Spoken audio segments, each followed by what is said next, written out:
260 milligram পর্যন্ত বিষ এক একটা কামড়ে ফেলে দেয়। গোখরো, চন্দ্রবোরা, কালাচ এগুলোর মধ্যে কোনটা বেশি ভেনামাস?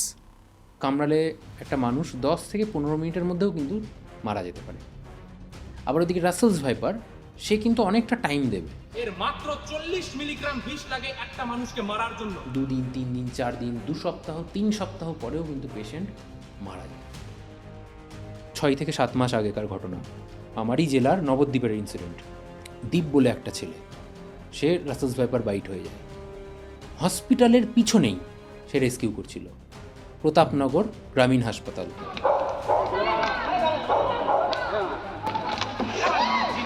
হেঁটে হেঁটেই হসপিটালে গেছে, তারপরেও ছেলেটা মারা যায়। কেন জানো? কেন? কালাচে কামড়িয়েছে অত বুঝতেই পারছে না। কালাচ মাঝরাতে বেরোয় এবং ঘুমের ঘরে কামড়ে দেয়। ঘুমের ঘরেই মানুষ মরে যায়, কিছু তো সিমটম বোঝা যায়। বেশিরভাগ ক্ষেত্রে কী হয়, আমাকে কামড়েছিল চন্দ্রবোরা, রাসেলস ভাইপার।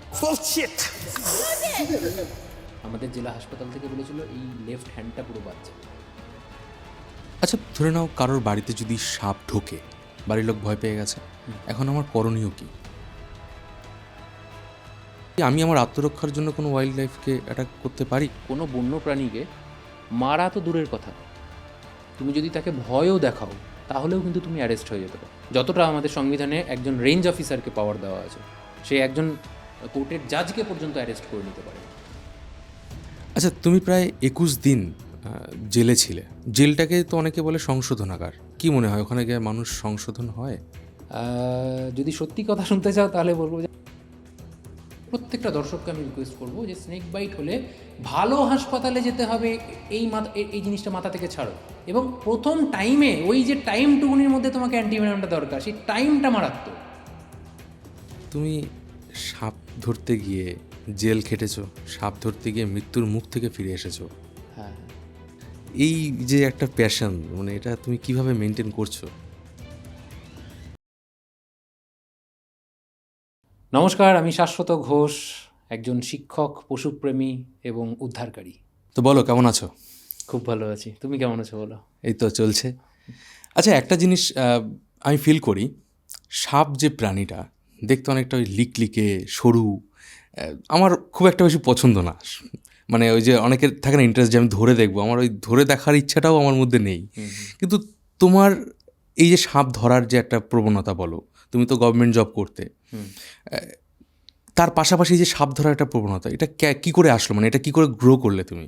সাপ ধরার ব্যাপারটা, আমি ছোটোবেলা থেকেই তো ভীষণ ডানপিটে ছেলে, তো ছোটোবেলা থেকেই আমার মধ্যে রয়েছে। সাপ ধরার আগেও আমি আরও আগে থেকে, মানে বলতে পারো একটা অ্যানিম্যাল লাভার। হ্যাঁ, একদম ছোটো থেকে কুকুর বিড়াল আমার বাড়িতে থাকতো। বাইরে বাইরে থেকে হয়তো স্কুল থেকে বাড়ি ফিরছি, হাঁটতে হাঁটতে কুকুরের বাচ্চা তুলে নিয়ে চলে আসতাম বাড়িতে।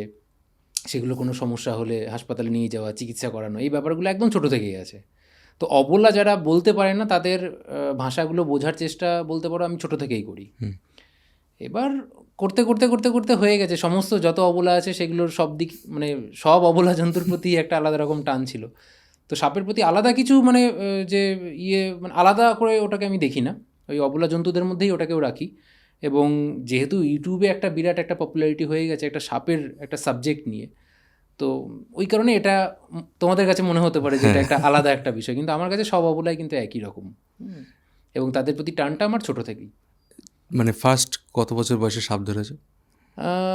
দেখো, একদম ছোটোতে সেভাবে বলতে পারবো না স্পেসিফিকভাবে যে কত ছোটোতে ধরেছি ফার্স্ট।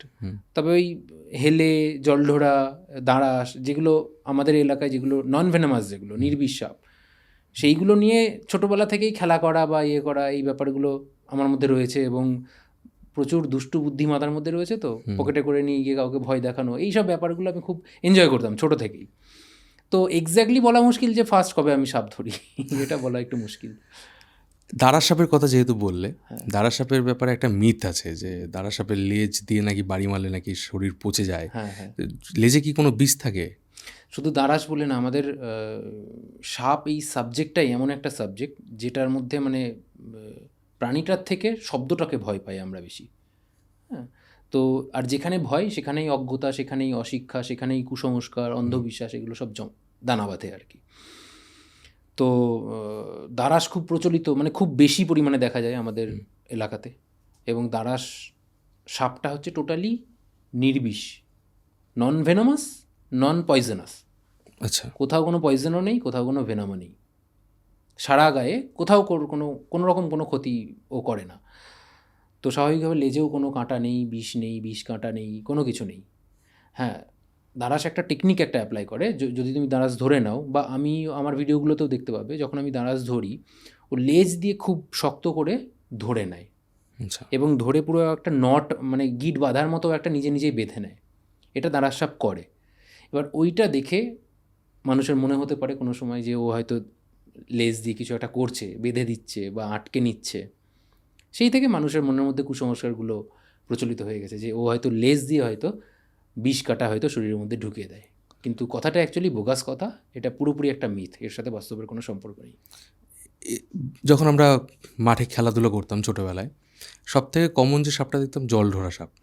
আর অনেক দেখতাম ছেলে বাচ্চা কাচ্চা যারা থাকে তারা কি করে, জল ঢোরা সাপের গায়ে পাথর পাথর ছড়ে ভয় পায়। জল ঢোরা সাপে কি কোনো বিষ নেই? কোনো বিষ নেই, খুব অ্যাগ্রেসিভ স্নেক ওটা। হুম, মানে ভীষণ পরিমাণে আমরা ফ্রি হ্যান্ডলিং করতে পারি না, ওকে খালি হাতে ধরতে পারি না। কারণ খালি হাতে ধরলেই ও খ্যাচ খ্যাচ খ্যাচ খ্যাচ করে যত পারবে ও কামড়াবে। তো- আর ওর দাঁতের স্ট্রাকচারটাও খুব অন্য রকমের। অজগরের যেরকম দাঁতের স্ট্রাকচার, মানে আমাদের দাঁত কি হয়, উপরে একটা রো, হুম, নিচ দিয়ে একটা রো। হুম, আর ওর কি হয়েছে, উপরে দুটো রো আছে, মানে চোয়ালের ভিতর দিয়ে আর একটা রো আছে, আচ্ছা, বাইরের সাইডে একটা রো আছে, চোয়ালের ভিতর দিয়েও আর একটা রো আছে। হুম, খুব সরু সরু সরু সরু দাঁত এবং প্রচুর দাঁত। ও একবার কামড়ে ধরলে মানে মাংস তুলে নেওয়ার মতো করে কামড়ায়। প্রচুর ব্লিডিং হয়, ব্লেডের কাটার মতো অনেকগুলো কেটে যায়, তো ব্লিডিং হয় খুব। বাট ভেনাম নেই, আচ্ছা, বিষ দাঁত নেই, বিষ নেই। মানে কামড় খেয়ে ভয় পাওয়ার কিছু নেই, বাড়িতে থাকলেই কোনো সমস্যা নেই, যদি না তুমি ভয় পাও। আচ্ছা। মানে যদি কামড়ে নেয় তাহলে সেক্ষেত্রে কোনো প্রিকশন নেওয়ার কিচ্ছু কিছু? করার নেই, মানে কিচ্ছু করতে হবে না। অনেককে করণীয় শুনি যে কিছু নেই। বলে যে টিটেনাস দিতে হয়। টিটেনাস তুমি তো নিতেই পারো, সেটা তো দেখো যে কোনো কিছুতেই কেটে যাওয়া মানে তোমার জার্ম বাইরে থেকে যে কোনোভাবে ঢুকতে পারে। হুম, তো সেক্ষেত্রে তুমি একটা টিটেনাস একটা প্রিকশন হিসেবে নিতে পারো, এর বেশি কিছু আর কিছু করার নেই, কিছু করতে হবে না, করার দরকার নেই। তুমি এই যে বললে অজগরের কথা, অজগর কি কামড়ায় নাকি অজগর শুধু গিলে সব খায়? সাপই কামড়ায়, আচ্ছা, সমস্ত সাপই কামড়াবে। আত্মরক্ষার তাগিদে তুমিও কামড়াবে, তোমাকে যদি এখন হ্যাঁ, চেপে ধরি, মানে কিছু হ্যাঁ, একটা তো কিছু করতে একটা হবে। তোমাকে তো করতে হবে, হ্যাঁ। তুমিও কামড়ে দেবে। আচ্ছা, তো সাপ কেন কামড়াবে না? মাঝে মাঝে দু একটা ভিডিও দেখি, এই রিলে আসে, যেখানে অজগর কোনো ধরে নাও মানুষকেও অনেক সময় ধরে ফেলে। হ্যাঁ, এবং অনেক সময় গরু ছাগল এদেরকে তো ধরেই। এবার সাপোজ ধরো অজগর সাপ আমাকে পেঁচিয়ে ধরলো, আমি কি করে নিজেকে বাঁচাবো? কোনো উপায় আছে কি, নাকি শেষ ওখানেই? উপায় বলতে দেখো, অজগর সাধারণত মানুষের থেকে দূরে থাকে, হুম, এবং সমস্ত সাপই কিন্তু হুম, মানুষের কাছে থাকতে ওরা চায় না, কারণ জানে যে এই প্রাণীটা বড়সড় প্রাণী, আর বড় প্রাণী মানেই আমার ক্ষতি করতে পারে। তো সেহেতু সেই জায়গা থেকে, যেহেতু আমরা ওর শিকার নই, আমাদের থেকে একটা ডিস্টেন্স একটা মেনটেন করে ওরা। অজগরও করে, অজগরের খাদ্য কিন্তু মানুষ না। অজগর ছোটোখাটো মুরগি ধরে, ছোটোখাটো ছাগল ধরে, বনের যে শুয়োর হয় সেই শুয়োরের বাচ্চা টাচ্চাগুলো ধরে, বন্য কুকুর ধরে। তো মানুষ কিন্তু অজগরের শিকার না, তাই মানুষের থেকে দূরে থাকতেই ওরা পছন্দ করে। কোনো কারণে যদি মানুষের কাছে চলে আসে, তুমি যেটা বললে যে যদি পেঁচিয়ে নেয়, সেই পজিশনে যদি তুমি পড়ো, খেয়াল রাখতে হবে যাতে গলাটা না পেঁচাতে পারে। অজগরের মাসল বেশ মোটা হয় এবং মাসলে বিরাট পাওয়ার। কত? এটা আমি তোমাকে এমনি বলে বোঝাতে পারবো না, কিন্তু যেহেতু আমি স্নেক হ্যান্ডেলিং করি, তাই আমি বলছি যে যখন আমাদের হাত বা পা পেঁচিয়ে নেয়, বুঝতে পারি যে মারাত্মক একটা প্রেশার দেয়, যে প্রেশারে হয়তো হাড় ভাঙতে পারবে না, কিন্তু তার কাছাকাছিই একটা প্রেশার দেয়। তো সেই প্রেশারটা যদি তোমার গলাতে পড়ে, তাহলে শ্বাসরোধ হয়ে যাবে। এবং অজগরের শিকার ধরার টেকনিকই হচ্ছে ওটা, যে কোনো প্রাণীকে ধরে নেয় এবং ধরে ও পুরো কয়েলের মতো পেঁচিয়ে যায়, এবং শুধু পেঁচানোর সময় থেকে প্রাণীটার মৃত্যু হওয়া অবধি সেই প্রেশারটা ও কন্টিনিউয়াস বাড়াতে থাকে। ও ভেতর থেকে হার্টবিটটাকে ফিল করে, হার্টটা যতক্ষণ না মানে ধুকপুকটা স্টপ হচ্ছে, ততক্ষণ ও কয়েলের প্রেশারটা বাড়াতেই থাকে। যখন হার্টটা যখন কোলাপস করে গেল, তখন ও প্রেশার রিলিজ করে মাথার দিক থেকে ধরে শিকারটাকে পুরোপুরিও গিলে নেয়। তো মানুষের সাথে যদি এরকম ইনসিডেন্ট হয়, চেষ্টা করতে হবে যাতে গলাটাকে বাঁচানো যায়, গলাতে যাতে ও না পেঁচাতে পারে, যাতে শ্বাসটা আমার চলতে যাতে থাকে শ্বাসটা চলতে থাকে। এবং ক্রাই ফর হেল্প, অবশ্যই সাহায্য চাইতে হ্যাঁ, হবে। সাহায্য নিতে হবে, কারণ তুমি যেহেতু স্নেক এক্সপার্ট না, তো সেহেতু সমস্ত ব্যাপারগুলো তোমার হয়তো তুমি অ্যাপ্লাই করতে পারবে না সেই রকম সিচুয়েশনে। বিষয় হচ্ছে আমাদের মধ্যে ওয়াইল্ড লাইফ প্রোটেকশন নিয়ে খুব বেশি নলেজ নেই। অনেক সময় কী হয়, বাড়িতে একটা সাপ ঢুকলো, ঢুকে তার গায়ে আঘাত করলো, অজগর আমাকে পেঁচিয়ে ধরলো, আমি অজগরকে মেরেই ফেললাম, সাপোজ হাতের কাছে কিছু পেলাম। তো সেক্ষেত্রে কি আমি আমার আত্মরক্ষার জন্য কোনো ওয়াইল্ড লাইফকে অ্যাটাক করতে পারি? মানে এটা কি যায় নিজের আত্মরক্ষার জন্য? দেখো, আমাদের লটা বড় অদ্ভুত ল। ওয়াইল্ড লাইফ প্রোটেকশন অ্যাক্টে, মানে আমাদের ওয়াইল্ড লাইফ প্রোটেকশন অ্যাক্ট অনুযায়ী তুমি কোনো বন্য প্রাণীকে মারা তো দূরের কথা, তুমি যদি তাকে ভয়ও দেখাও দূর থেকে, তাহলেও কিন্তু তুমি অ্যারেস্ট হয়ে যেতে পারো। মানে আমি লাঠি তুলে এরকম যে দেখাচ্ছি সেটা তো নন বেলেবল সেকশন, নন বেলেবল সেকশন, এতটাই কঠোর আমাদের লটা রয়েছে। এবার সেই জায়গা থেকে তুমি যদি অ্যাকর্ডিং টু ল বলো, তাহলে তুমি মারতে পারো না, ধারে কাছেও যেতে পারো না, তাকে ভয়ও দেখাতে পারো না। তুমি একটা বাটারফ্লাই, একটা প্রজাপতিকে যদি তুমি এটা করো, তাহলেও তোমার নন বেলেবল সেকশনে তুমি কিন্তু জেল খাটবে। প্রজাপতি তো প্রজাপতি মেরেও তুমি জেল খাটবে, তোমাকে 3 সপ্তাহ জেল খাটানো কোনো ব্যাপারই না। আমাদের ওয়াইল্ড লাইফ প্রোটেকশন একটা এইরকমভাবেই তৈরি হয়েছে, সেই মান্ধাত্তার আমলের ল তো, এটার অনেক রেকটিফিকেশন দরকার আছে। কিন্তু এই যে দীর্ঘদিন ধরে মানে চলে আসছে, এই ডিপার্টমেন্টটা একটা অবহেলিত ডিপার্টমেন্ট। এটার সাথে তো মানুষের ডিরেক্ট কোনো লাভ বা লোকসানের সম্পর্ক নেই, ওই কারণে এই ব্যাপারটা অবহেলিত হয়ে পড়ে রয়েছে আমাদের দেশে। তো এটার রেকটিফিকেশন দরকার রয়েছে। এবং যেটা বলছিলাম যে তুমি যদি মানে হিট করে দাও, দেখো এটা কিন্তু আমাদের সমাজে কিন্তু হয়ই, সাপ দেখা মাত্রই মানুষ কিন্তু মেরে দেয়। এটা শুধু তুমি বলে না, এটা একটা প্রচলিতই হয়ে আছে যে সাপ, চলো মেরে দিই। তবে সেইটাকে নিয়ে যদি কেউ ভিডিওগ্রাফি করে এবং সেইটাকে নিয়ে যদি কেউ খোঁচাখুচি করে আইনের দিক থেকে, তাহলে কিন্তু সে ফেঁসে যেতে পারে। এবার এগুলো হয় না, যেটা বোঝোই তো, মানে আইনও আছে, আবার মারাত্মক উদাসীনতাও রয়েছে। যেমন কঠোর আইন, তেমন মারাত্মক উদাসীনতা রয়েছে এই দিকগুলোতে। এই ওয়াইল্ড লাইফ প্রোটেকশন আইনের সাথে তোমার একটা খুব মানে পার্সোনাল দিক রয়েছে, একটা এক্সপিরিয়েন্স রয়েছে। তোমার সাথে কি হয়েছিল? সেটা 2023 সাল। 2023 সালের 30শে আগস্ট, রাখি পূর্ণিমার দিন ছিল। আমার লোকাল যে বিট অফিসার, সে ভীষণ করাপ্টেড। বিট অফিসার বলতে? আমাদের বেথুয়াডহরি ওয়াইল্ড লাইফ স্যাঞ্চুরি, তার যে বিট অফিসার, আচ্ছা, ভীষণই করাপ্টেড একজন মানুষ। এইগুলো হচ্ছে তোমার মানে দেখো, এই সার্ভিসগুলো ট্রান্সফারেবল জব, ম্যাক্সিমাম 2 থেকে 3 বছর কোনো একটা সেঞ্চুরিতে থাকে, তারপর তাদের আবার ট্রান্সফার হয়ে যায়। কিন্তু সে আজকে 8 থেকে 10 বছর ধরে আমাদের বেথুয়াডহরি সেঞ্চুরিতেই রয়েছে, সমস্ত রকম ইললিগাল কাজের সঙ্গে সে যুক্ত। তো সে চাইছিল না যে আমি ভিডিওগ্রাফি করি এগুলো নিয়ে, কারণ দেখো আমার ভিডিওগ্রাফি করা মানেই, আমার রেস্কিউ কাজের ভিডিও দেখানো মানেই ওদের একটা নেগেটিভ সাইড সামনে চলে আসে। তাহলে ফরেস্ট কী করছে, ফরেস্ট ডিপার্টমেন্ট কী করছে, শাশ্বত যদি এত কাজ করে তার মানে ফরেস্ট কাজ করছে না, এই ব্যাপারগুলো সামনে চলে আসতো। তো সেই বিট অফিসারের ছিল যে আমাকে ভিডিও বন্ধ করতে হবে। আর আমি বলছি যে আমি তো ভিডিও বন্ধ করবো না, কারণ আমি কোনো ইলিগাল কাজের সঙ্গে যুক্ত নই। তো ওরা প্রথমে থানাতে কমপ্লেন করে যে শাশ্বত ঘোষ ওয়াইল্ড লাইফকে বাড়িতে রাখে, বিষ স্টোর করে, বিষ চোরা কারবার করে, ওয়াইল্ড লাইফকে মেরে খায়, যত রকম ধারা ছিল সব রকম ধারাগুলোকে উল্লেখ করে করে আমার লোকাল যে নাকাশিপাড়া থানাতে আমার এগেনস্টে কমপ্লেন করে।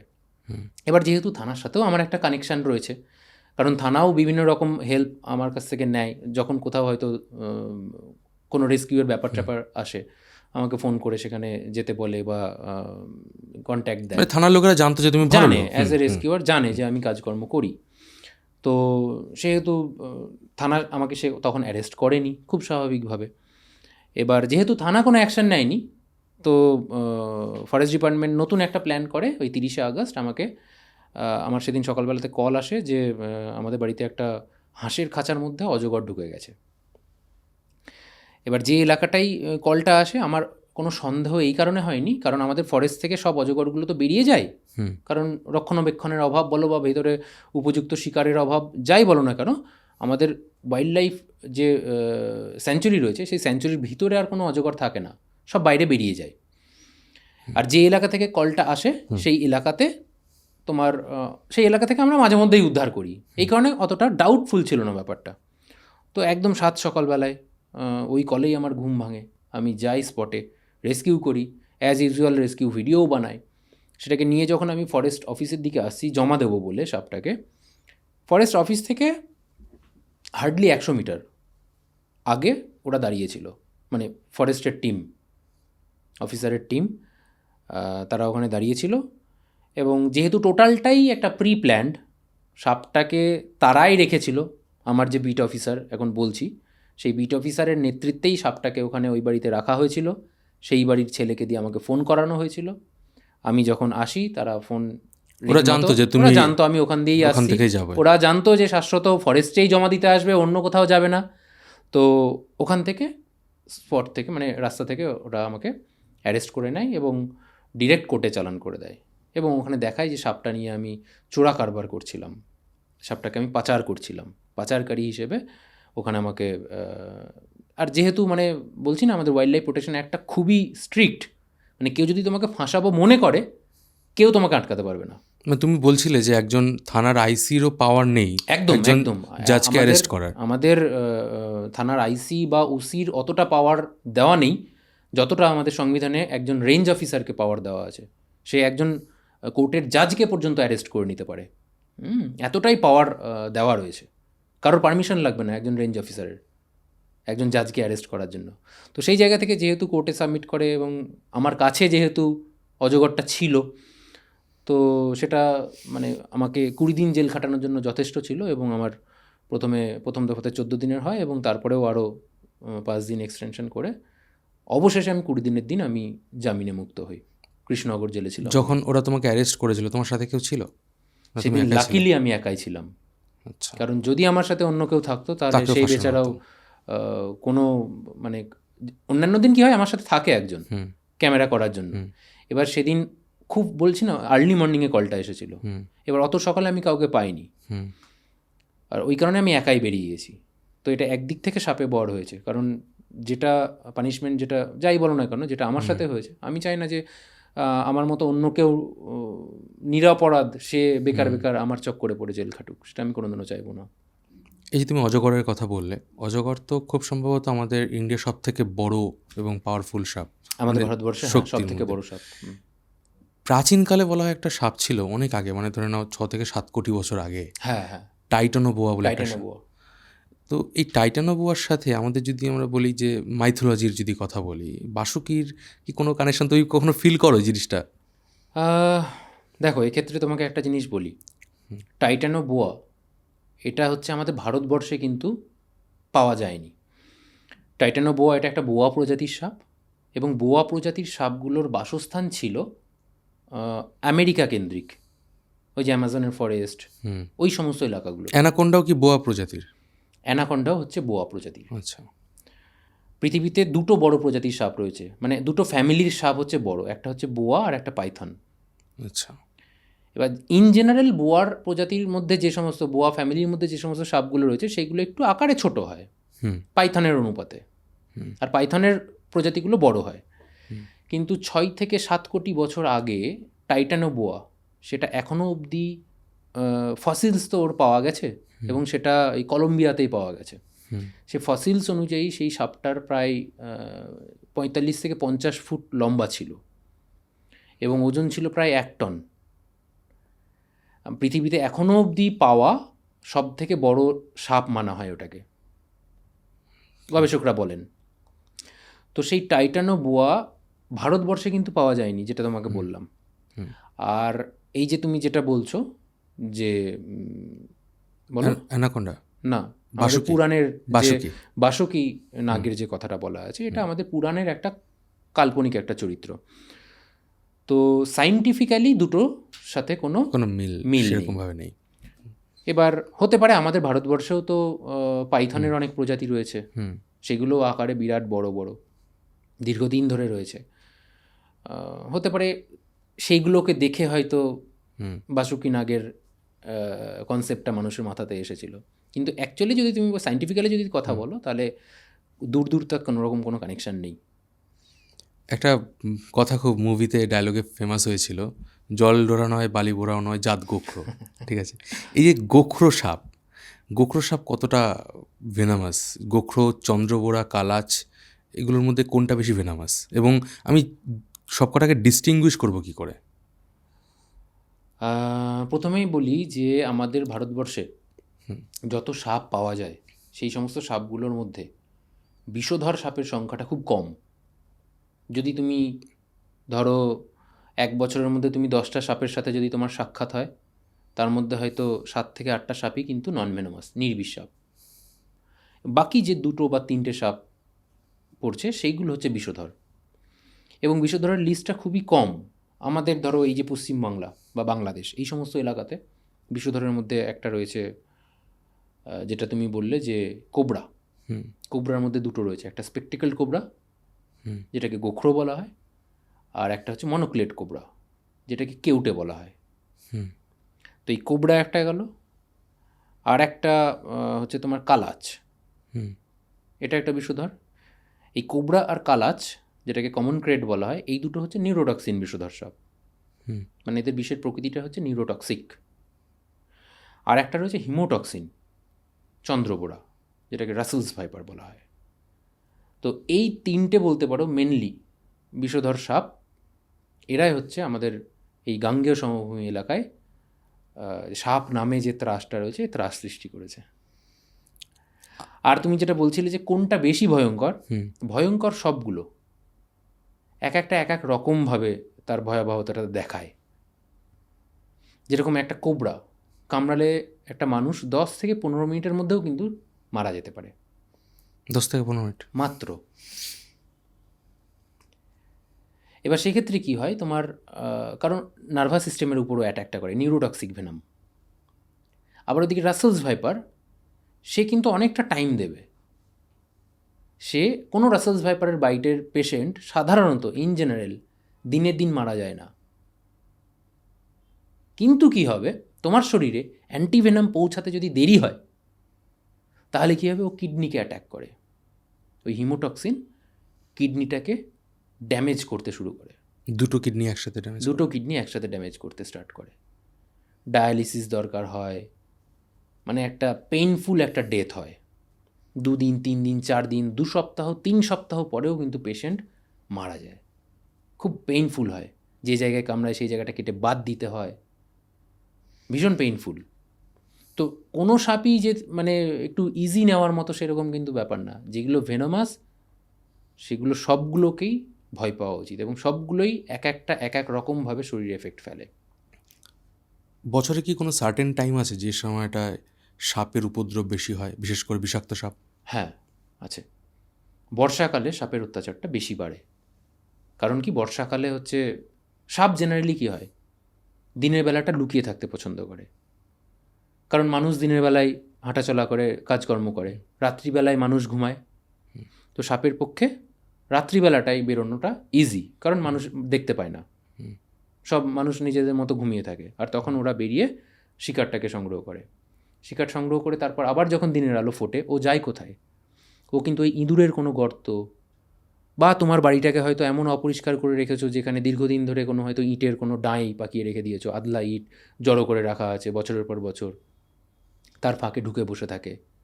তো এইরকম জায়গাগুলোও পছন্দ করে। এবার বর্ষাকালে কি হয়, বৃষ্টি পড়ে, জল জমে, তো যে সমস্ত গর্তগুলো বা যেখানে ও থাকার মতো সুড়ঙ্গ টাইপের জায়গা ছিল সেগুলো কী হয়, জলে ডুবে যায়। এর ফলে ওর জায়গায় মানে লুকানোর জায়গাগুলো জলে ভরে যায়।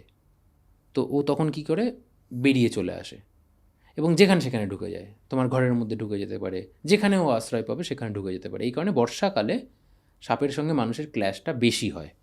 মানে যাদের মাটির বাড়ি তাদের রিস্কটা বেশি থাকে? অবশ্যই বেশি, যাদের মাটির বাড়ি। কারণ দেখো, স্নেক বাইটের কেসগুলোকে তুমি যদি অ্যানালাইসিস করো তাহলে তুমি দেখতে পাবে যে শহরে স্নেক বাইটের কেস খুবই রেয়ার, ভীষণ রেয়ার। মানুষ গ্রামাঞ্চলেই যত সাপের কামড়, সাপের ছোবল, যে সমস্ত ইনসিডেন্টগুলো হয় সব গ্রামে, ম্যাক্সিমাম 90%-এর উপর হচ্ছে গ্রামের মধ্যে হয়।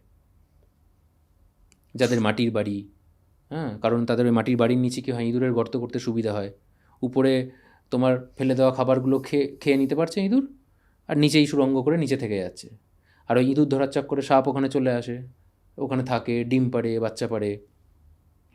আবার অনেক সময় কী হয়, গ্রামের দিকে মানুষ মাটিতেই শুয়ে পড়ে, কালাচের ছোবলটাও এই কারণে গ্রামেই হয়, কিন্তু গ্রাম বাংলার মানুষকে অ্যাটাক করে। তো সব দিক থেকে বিচার বিবেচনা করতে গেলে গ্রামেই সাপের ছোবলের ঘটনাগুলো বেশি হয়। আচ্ছা, এই যে তুমি কালাচের কথা বললে, কালাচ সাপটা তো ফনা তোলে না। এবার আমি যতদূর শুনেছি যে সাপ ফনা তোলে সেই সাপই বিষধর। আচ্ছা, এরকম কি কোনো ব্যাপার আছে? না, ফনা কটা সাপের আছে। বিষধর সাপের মধ্যে যেগুলো শুধুমাত্র কোবরা প্রজাতির, সেইগুলোরই ফনা আছে। হ্যাঁ। এবার বিষধর সাপের মধ্যে তো আরও প্রচুর সাপ রয়েছে। শুধুমাত্র কোবরা, তার মধ্যে ধরো আমাদের ভারতবর্ষ বাংলাদেশের মধ্যে দুটো বললাম, একটা স্পেকটিক্যালড, একটা মনোক্লেড। বাইরের দেশে আরও রয়েছে, স্পিটিং কোবরা রয়েছে, কিং কোবরা রয়েছে। কিং কোবরা আমাদের দেশেও রয়েছে পরিমাণে অল্প, ওই ডুয়ার্স এলাকাগুলোতে কিছু রয়েছে। তো এই কোবরা প্রজাতির মধ্যেই শুধুমাত্র ফনা দেখতে পাবে তুমি। তাছাড়াও আরও বিষধর সাপ, যেরকম ভাইপার প্রজাতির মধ্যে ফনা নেই। রাসেল ভাইপার ফনা তোলে না? না। আচ্ছা। ক্রেট প্রজাতির মধ্যে, যেগুলো কালাচ প্রজাতির যত রকমের সাপ রয়েছে, ব্যান্ডেড ক্রেট বলো, ওয়ালস ক্রেট বলো, যাই বলো না কেন, কারোর কোনো ফনা নেই। এবং আরও যত বিষধর সাপ রয়েছে তাদেরও কোনো রকম কোনো ফনা নেই, শুধুমাত্র কোবরা প্রজাতির মধ্যেই হুডটা রয়েছে। কালাচের বিষটা কিভাবে কাজ করে? আমি শুনেছি অনেকে কালাচে কামড়িয়েছে, অত বুঝতেই পারছে না যে তাকে এরকম কামড়েছে। হয়তো, এরকম হয়েছে, হসপিটালে গেছে কোনো একটা শারীরিক অসুস্থতা নিয়ে, মারা গেছে পেশেন্ট, ডাক্তার আইডেন্টিফাই করতে পারেনি। যখন সেই পেশেন্টের মানে সেই ডেড বডির যখন পোস্টমর্টেম হচ্ছে, পোস্টমর্টেম করার পর প্রমাণ হচ্ছে যে তার রক্তে নিউরোটক্সিন পাওয়া গেছে। নিউরোটক্সিনের জন্য তার কলাপস করেছে তার হার্টটা, ফুসফুসটা। তখন বোঝা যাচ্ছে যে এটা স্নেক বাইট কেস। তার শরীরে কোথাও কোনো বাইটের মার্ক নেই, কোথাও কোনো কাটাছেঁড়া নেই, কিচ্ছু নেই। আসলে কি হয়, কালাচের দাঁত না ভীষণ সরু এবং ছোট। আচ্ছা। অনেক সময়তে আমরা বলি যে কামড় বোঝা যায় না, আরও এর কারণ হচ্ছে এর বিষের মধ্যে মেন কম্পোনেন্ট তো নিউরোটক্সিন। এবার অন্যান্য সাপের ক্ষেত্রে কী হয়, নিউরোটক্সিনের সাথে আরও অনেক কিছু কম্পোনেন্ট থাকে, যে কম্পোনেন্টগুলো তোমার রক্তে যদি মেশে তখন সেই জায়গাটায় জ্বালা সৃষ্টি করবে, জ্বলবে। হেমোটক্সিন যেটা? না, নিউরোটক্সিনের মধ্যেও হবে। আচ্ছা। একটা ব্যথা হবে, একটা জ্বালা যন্ত্রণা হবে। কোবরা বাইটে মানুষ বুঝতে পারে যে না, তার শরীরে সমস্যা হচ্ছে, জ্বালা যন্ত্রণা করছে। কিন্তু কালাচের ক্ষেত্রে কী হয়, কোনো রকম কোনো জ্বালা যন্ত্রণা সৃষ্টিকারী কিচ্ছু নেই ওর বিষে। এর ফলে যদি তুমি ঘুমিয়ে থাকো, দেখো তুমি যদি জেগে থাকো তাহলে কিন্তু আতঙ্কিত হওয়ার কিছু নেই। কারণ আমরা এই যে এত বলি, তো কালাচ সাপ সম্পর্কে মানুষের একটা আতঙ্ক ধরে গেছে। আমাকে অনেকেই ফোন করে, কোনো একটা মশা কামড়েছে, সেই জায়গাটার হয়তো চুলকেছে, একটু লাল মতো হয়ে গেছে, একটা ছোটো মতো একটা বাইট মার্ক বোঝা যাচ্ছে, সেটা ছবি তুলে আমাকে পাঠাবে, বলবে দাদা দেখুন না কালাচ সাপ কিনা, বুঝতে পারছি না। তো ব্যাপারটা এটা হচ্ছে যে তুমি যদি জেগে থাকো তাহলে কালাচ যদি তোমাকে কামড়ায়, কালাচ কেন, একটা মশাও যদি তোমাকে কামড়ায়, তুমি কিন্তু বুঝতে পারবে, কারণ তুমি সেন্সে আছো। যখন তুমি ঘুমাচ্ছ তখন কি হয়, অনেক সময় বাইটগুলো আমরা বুঝতে পারি না, ছোটোখাটো ব্যাপারগুলো আমরা বুঝতে পারি না। তো যদি তুমি ঘুমের ঘরে থাকো, ঘুমের ঘরে অনেক সময়তে কালাচের কামড় বোঝা যায় না, তবে ম্যাক্সিমাম কেসে কিন্তু কালাচ কেন, যে কোনো কিছুই যদি তোমাকে বাইট করে তুমি বুঝতে পারবে। মানুষ জেগে থাকে, বলে যে উপর দিয়ে চলে গেছে, বুঝতে পারছি না কামড়ে গেছে কিনা। আরে বাবা, তোমাকে যদি কামড়ায় তাহলে একটা ব্যথা তুমি পাবেই, যতই সরু হোক না কেন। একটা সরু ছুঁচ দিয়েও যদি তোমাকে ফোঁটা দিই, তোমার তো লাগবে, তুমি তো বুঝতে পারবে, সেটা ফিল করতে পারবে। তো ব্যাপারগুলো হচ্ছে যে ঘুমের ঘরে ব্যাপারটা একটু অন্যরকম হয়, কিন্তু তুমি যদি জেগে থাকো তুমি কিন্তু সব কামড়ই কিন্তু বুঝতে পারবে। সিমটমস কি যদি কামড়ায়? সিমটম প্রথমে কিছু বোঝা যায় না কালাচের ক্ষেত্রে, একদম প্রথমে কিচ্ছু তুমি বুঝতে পারবে না, অ্যাটলিস্ট আধ ঘন্টা মতো যেতে দিতে হবে। কালাচ তোমায় কতক্ষণ টাইম দেয়? কালাচ অনেকক্ষণ টাইম দেয়। ওকে। কিন্তু বললাম না, যেহেতু এটা মিড নাইট স্নেক, মাঝরাতে বেরোয় এবং ঘুমের ঘরে কামড়ে দেয়, এবার তার ফলে কী হয়, অনেকটা টাইম তুমি ঘুমিয়েই থাকো। তুমি আধ ঘন্টা বুঝতে পারলে না প্রথম? আধ ঘন্টা কি, তারপরেও অনেক সময় মানুষ বুঝতে পারে না, একেবারে ডেড হয়ে যায়, মানে ওই ঘুমের ঘোরেই মানুষ মরে যায়। কিছু তো সিমটম বোঝা যায়। বেশিরভাগ ক্ষেত্রে কি হয়, পেটে ব্যথা স্টার্ট হয়। ওকে, হঠাৎ করে তুমি প্রচণ্ড হয়তো পেটে যন্ত্রণায় তুমি কাতরাচ্ছ, প্রচণ্ড পেটে যন্ত্রণা হচ্ছে। এবার এই সমস্ত কেসগুলোও কি হয়, পেটে ব্যথা মানেই একটা গ্যাসের ওষুধ খাইয়ে ঘুম পাড়িয়ে দেওয়া হয়। মায়েরা যেটা করে বাচ্চাদেরকে, পেটে ব্যথা হচ্ছে তো একটা গ্যাসের ওষুধ খাইয়ে দেয়। আমরা অনেক সময়তে করি, পেটে ব্যথা হচ্ছে, হয়তো রাতে খাবারটা হয়তো ঠিকমতো হজম হয়নি, গ্যাস হয়ে গেছে, অম্বল হয়ে গেছে, তাতে থেকে হয়তো ব্যথা হচ্ছে, গ্যাসের ওষুধ খেলাম, খেয়ে আবার ঘুমিয়ে পড়লাম। তো সব সময় পেটে ব্যথাটা কিন্তু গ্যাসের ওষুধের মানে গ্যাসের কারণে হয় না। যদি দেখো, একটু সার্চ করতে হবে আশপাশটা, যদি কোনো সাপ দেখতে পাও, কালাত সাপ বিশেষ করে, বা তুমি যদি মশারি না টাঙিয়ে ঘুমাও, তাহলে তোমাকে সতর্ক হতে হবে। কারণ মাঝরাতের ওই পেটে যন্ত্রণাটা তোমার কিন্তু জীবন কেড়ে নিতে পারে। ওটার কারণটা ক্রেট বাইট হতে পারে, ওটা কালাত সাপের ছোবল হতে পারে। তো এই বিষয়ে মানুষকে সতর্ক হওয়া দরকার। সাপের বাইট তো খুব কম মানুষই অ্যাবজর্ব করেছে, হ্যাঁ, তুমি তাদের মধ্যে একজন। তোমার হাতটা একবার একটু দেখাও ক্যামেরাতে যদি পারো। এই যে তোমার হাতের একটা সাইড পুরোপুরিভাবে এখনও পুড়ে আছে। হ্যাঁ, ইভেন আমি ওই ভিডিওগুলো দেখেছিলাম তোমার। এই যে এই আঙুলের স্কিন এই আঙুলে রয়েছে, গ্রাফটিং হয়েছে। এক্সপিরিয়েন্স কেমন ছিল যখন কামড়েছিল? আমাকে কামড়েছিল চন্দ্রবোড়া, রাসেলস ভাইপার। রাসেলস ভাইপারের বিষ না ভয়ঙ্কর, মানে কতটা জ্বালা পোড়া শরীরে করে সেটা বলে বোঝানো খুব মুশকিল। দেখো, আমাকে যখন বাইট করলো একটা দাঁত ঢুকাতে পেরেছিল, যেহেতু ও তো কটন ব্যাগের মধ্যেও তো রেস্কিউ হয়ে গেছিলো, ও ব্যাগের উপর দিয়ে বাইট করে দিয়েছিল, মানে ও ব্যাগের ভিতরে রয়েছে। এবার আমি সেই ব্যাগটাকে যখন আমি পিট ব্যাগের মধ্যে ঢোকাচ্ছিলাম, চেনটা টানছিলাম, তখন ও হিট সেন্স করে, ওরা হিট সেন্স করে বাইট করে, ওরা ওদের মানে চোখে দেখতে লাগে না। তো কাছাকাছি হয়ে গেছিলো, তো ও সেটা বুঝতে পেরেছিল ভেতর থেকে, তো ব্যাগের ভেতর থেকেই ছোবল যেহেতু মেরেছিল, ওই কারণে কী হয়েছে, একটা দাঁত ঢোকাতে পেরেছিল, দুটো দাঁতও ঢোকাতে পারেনি। মানে বিষের পরিমাণটা কম ছিল? বিষের পরিমাণটা কম ছিল, তাতেও মানে আমার শরীর অনেকবার ফেইন্ট হয়ে গেছিলো। মানে যখন আমার মনে আছে যে দাদাদের বাড়িতে আমি সাপটা রেস্কিউ করতে গেছিলাম, উনার বাইকেই আমি হসপিটাল অবধি গেছিলাম, এবং যাওয়ার পথে মাঝে মধ্যেই আমি ফেইন্ট হয়ে যাচ্ছিলাম, আমার বডিটা পুরো আমি তার পিঠে ভর দিয়ে দিয়েছিলাম, এবং আমি সেন্সে ছিলাম না। তারপর আবার সেন্স এসছে, হসপিটালে গিয়ে আমি অনেকক্ষণ ফেইন্ট হয়ে গেছিলাম। হসপিটালে গিয়ে যখন আমি চেয়ারে বসি, এবং যখন আমাকে স্যালাইন ট্যালাইন দেওয়ার যখন চেষ্টা চলছে, সবাই যখন দৌড়াদৌড়ি করছে, ডাক্তাররা নার্সরা, স্যালাইন স্টার্ট হবে, তার আগে আমি অনেকক্ষণ মানে প্রায় মিনিট 10 আমি কোনো রকম সেন্সে ছিলাম না। তো এগুলো কী হয়, তোমার শরীরে যখন হঠাৎ করে প্রচণ্ড পেইন তুমি ফিল করবে, তখন কি হবে, তোমার শরীর কোলাপস করবে। তখন তোমার সেই পেনটাকে যাতে সহ্য করতে না হয়, বডি তোমাকে অটোমেটিক সব নার্ভাস মানে করে দেবে, একটা যাতে তোমাকে ওটা শাটডাউন করে দেবে বলতে পারো। তো এই অতিরিক্ত পেনের কারণে এই জিনিসগুলো হয়, এবং এটা রাসেলস ভাইপার বাইটের ক্ষেত্রে হয়। এবং খুব ছোট করে বললে কি বলবো, ধরো তোমাকে যদি ভীমরুলের কামড় খেয়েছো কোনোদিনও, মোটা যে ভীমরুলগুলো হয়, সেই ভীমরুল যদি তোমাকে একই জায়গাতে ধরো গোটা 10-15 ভীমরুল যদি একবারে কামড়ায় একই জায়গাতে, তাহলে যেরকম টাইপের ফিল হবে, চন্দ্রবোড়ার ছোবলটা ওই ধরনের আমার মনে হয়েছিল।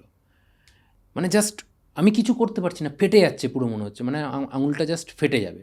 এবং দেখতে দেখতে দেখতে দেখতে জায়গাটা আস্তে আস্তে পুরো কালো হচ্ছে, আমি বুঝতে পারছি, দেখছি 10-15 মিনিট, আধ ঘন্টার মধ্যে আমার আঙুল পুরো চেঞ্জ হয়ে যাচ্ছে।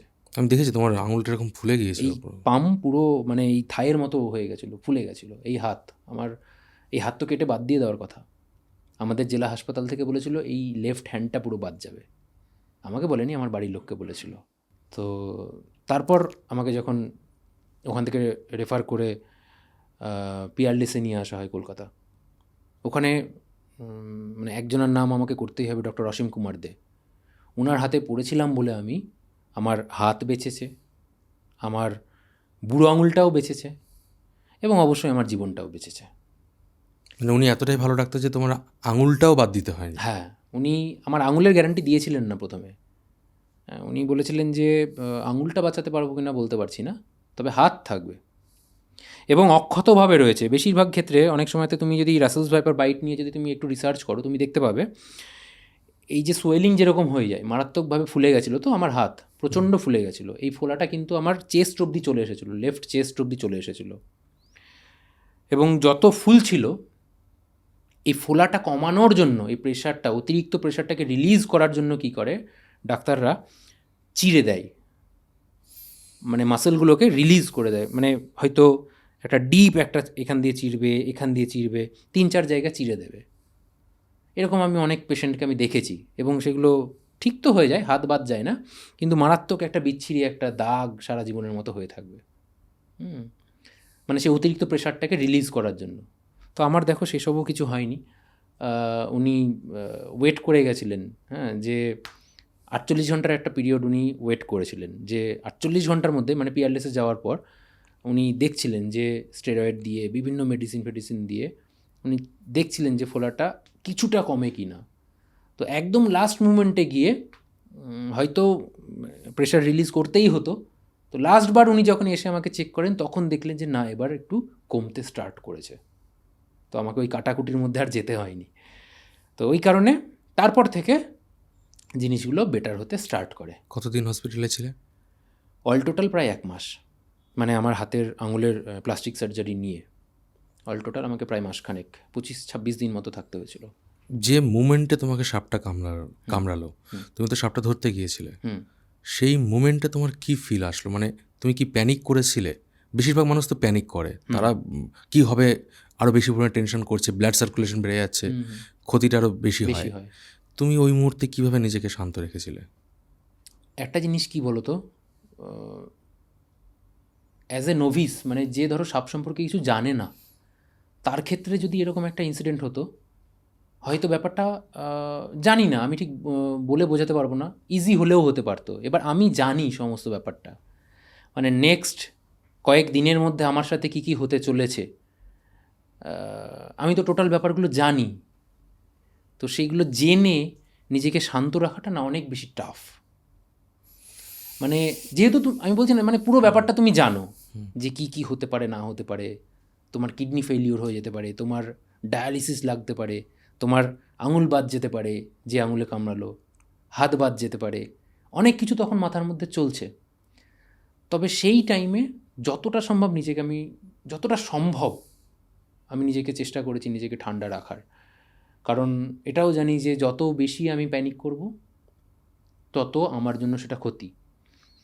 তো আমি কিছুই না ভাবার চেষ্টা করছিলাম, হ্যাঁ, তবু বলছি না, আমি ফেন্ট হয়ে যাচ্ছিলাম, আমি যন্ত্রণাতে আমার শরীর শাটডাউন করে যাচ্ছিল। তো চেষ্টা করছিলাম যতটা সম্ভব নিজেকে কুল রাখার। এবং সবথেকে বড় কথা, আমি জানি যে আমার শরীরে অ্যান্টিভেনাম যত তাড়াতাড়ি পৌঁছাবে, যদি না পৌঁছায় তাহলে খুব ভয়ঙ্কর একটা ব্যাপার হতে পারে। তো আমি চাইছিলাম যে তাড়াতাড়ি আমাকে যাতে অ্যান্টিভেনামটা স্টার্ট করা যায়। আমি যখন যাচ্ছি বাইকে করে, যিনি নিয়ে যাচ্ছিলেন, হসপিটালে যাওয়ার আগে একটা রেল গেট পড়ে, সেই রেল গেট পড়ে গেল। মানে আমি দূর থেকে দেখতে পাচ্ছি ঝাপসা, চোখও মাঝে মধ্যে ব্লার হয়ে যাচ্ছিলো। মানে আমি বলছি না, ফেন্ট হওয়ার আগে এটা হয়, যখন তোমার বডি যখন শাটডাউন করবে তখন তুমি চোখে আর কিছু দেখতে পাবে না, মানে ফেন্ট, মানে কখনো কখনো ঝাপসা হয়ে যাবে বা কখনো পুরো ব্ল্যাক আউট হয়ে যাবে। তো আমি দূর থেকে ঝাপসাভাবে দেখছি যে গেটটা পড়ছে। তো সেই অবস্থাতেই আমি কি করলাম, আমি মানে নিজের কমন সেন্সটাকে কাজে লাগালাম, গেটের ওখানে গিয়ে আমি ওনার বাইক ছেড়ে দিলাম, আমি নেমে গেলাম। এবার যেহেতু গেট পড়ছে, সঙ্গে সঙ্গে তো ট্রেন আসে না, তাই আমি কোনো দিকে তাকাইনি, আমি সোজা গেট ক্রস করলাম। ওই টাইমটাই গেটটা পড়লো, ওই টাইমে গেটটা পড়লো। তো আমি গেটটা ক্রস করে আমি ওই দিকে যে বাইক ছিল তার ফেস আমি আজ পর্যন্ত আমি মনে করতে পারবো না। আমি তাকে শুধু বললাম যে ভাই আমাকে একটু হসপিটালে নিয়ে যাও। সে হয়তো আমাকে চিনতো, সে একবার জিজ্ঞাসা করলো কী হয়েছে দাদা, আমি বললাম সাপে কামড়িয়েছে, একটু তাড়াতাড়ি চলো হসপিটালে। সে ওখান থেকেই বাইক ঘোরালো, কোনো রকম কোনো কোয়েশ্চেন করেনি, টাইমও ওয়েস্ট করেনি, ওখান থেকে আমাকে নিয়েও সোজা হসপিটালে ঢুকে গেল। এবং হসপিটালে গিয়েও ডাক্তারবাবুকে আমি বলছি, ওরা প্রথমে হচ্ছে 20 মিনিটস WBCT টেস্ট করে, মানে তোমার শরীর থেকে ব্লাড নেবে, 20 মিনিট একটা ভায়ালে রাখবে, যদি ব্লাডটা জমাট না বাঁধে, ইন জেনারেল তোমার ব্লাড জমাট বেঁধে যাবে 20 মিনিটের মধ্যে, পুরো যে শেপে আছে ওই শেপেই জমাট বেঁধে যাবে। যদি সেটা জমাট না বাঁধে, হিমোটক্সিনের ক্ষেত্রে, যেহেতু আমি বলছি যে চন্দ্রবোড়া কামড়িয়েছে, তাহলে ওটা কী হবে, ছানা কাটার মতো ছাবড়া হয়ে যাবে, বা পুরোটাই লিকুইড থাকবে, ওরকম সলিডভাবে জমবে না। তো আমি স্যারকে বললাম যে স্যার টেস্ট করে সময় নষ্ট করবেন না, আমি যন্ত্রণায় ফেটে যাচ্ছে, মারাত্মক বিষ ঢেলে দিয়েছে, আপনি অ্যান্টিভেনাম স্টার্ট করে দিন, কোনো টেস্ট করার দরকার নেই। তো স্যার আমার কথা শোনেন, এবং যেহেতু স্যারও মোটামুটি আমার পূর্ব পরিচিত ছিল, এবং তাড়াতাড়ি অ্যান্টিভেনামটা আমার শরীরে যেতে স্টার্ট করে দিয়েছিল। এই একটা কারণে আমার কিডনি ফাংশনটা আমার ঠিক ছিল। আমার এখনও মনে আছে যে ওখান থেকে যখন 10 ভায়াল অ্যান্টিভেনাম স্টার্ট করে আমাকে তো রেফার করে দিল জেলা হাসপাতালে। জেলা হাসপাতালে মানে পৌঁছানোর পরও যে ডাক্তার দেখছে, আমি তাকে পর্যন্ত আমি বলছি যে স্যার আমার কিন্তু ডায়ালিসিস দরকার হতে পারে। মানে আমি তাকে বলছি, কারণ আমি তো জানি তুমি কী জানো হতে সবটা। পারে না হতে পারে। তিনি আমাকে আশ্বস্ত করছেন যে চিন্তা করবেন না, দাঁড়ান আমরা টেস্ট করছি, বারবার ব্লাড নিয়ে যাচ্ছে, বারবার ব্লাড টেস্ট হচ্ছে, এটা ওটা টেস্ট হচ্ছে। এবং ওখান থেকে অ্যান্টিভেনাম দেওয়ার পর আমি আরও বলছি যে স্যার আমার 10 ভায়ালে কিন্তু হবে না, আমার আরও অ্যান্টিভেনাম লাগবে। মানে অ্যাজ এ পেশেন্ট এগুলো তো তারা শোনে না, হ্যাঁ, কিন্তু তারাও হয়তো অবাক হচ্ছিল। যাই হোক, ওখান থেকে 10 ভায়াল পড়ার মানে বেথুয়াডাউরি হাসপাতাল থেকে 10 ভায়াল আমি পাই, এবং শক্তিনগর জেলা হাসপাতালে গিয়ে আরও 10 ভায়াল পাই। অল টোটাল 20 ভায়াল অ্যান্টিভেনাম আমার শরীরে যায়।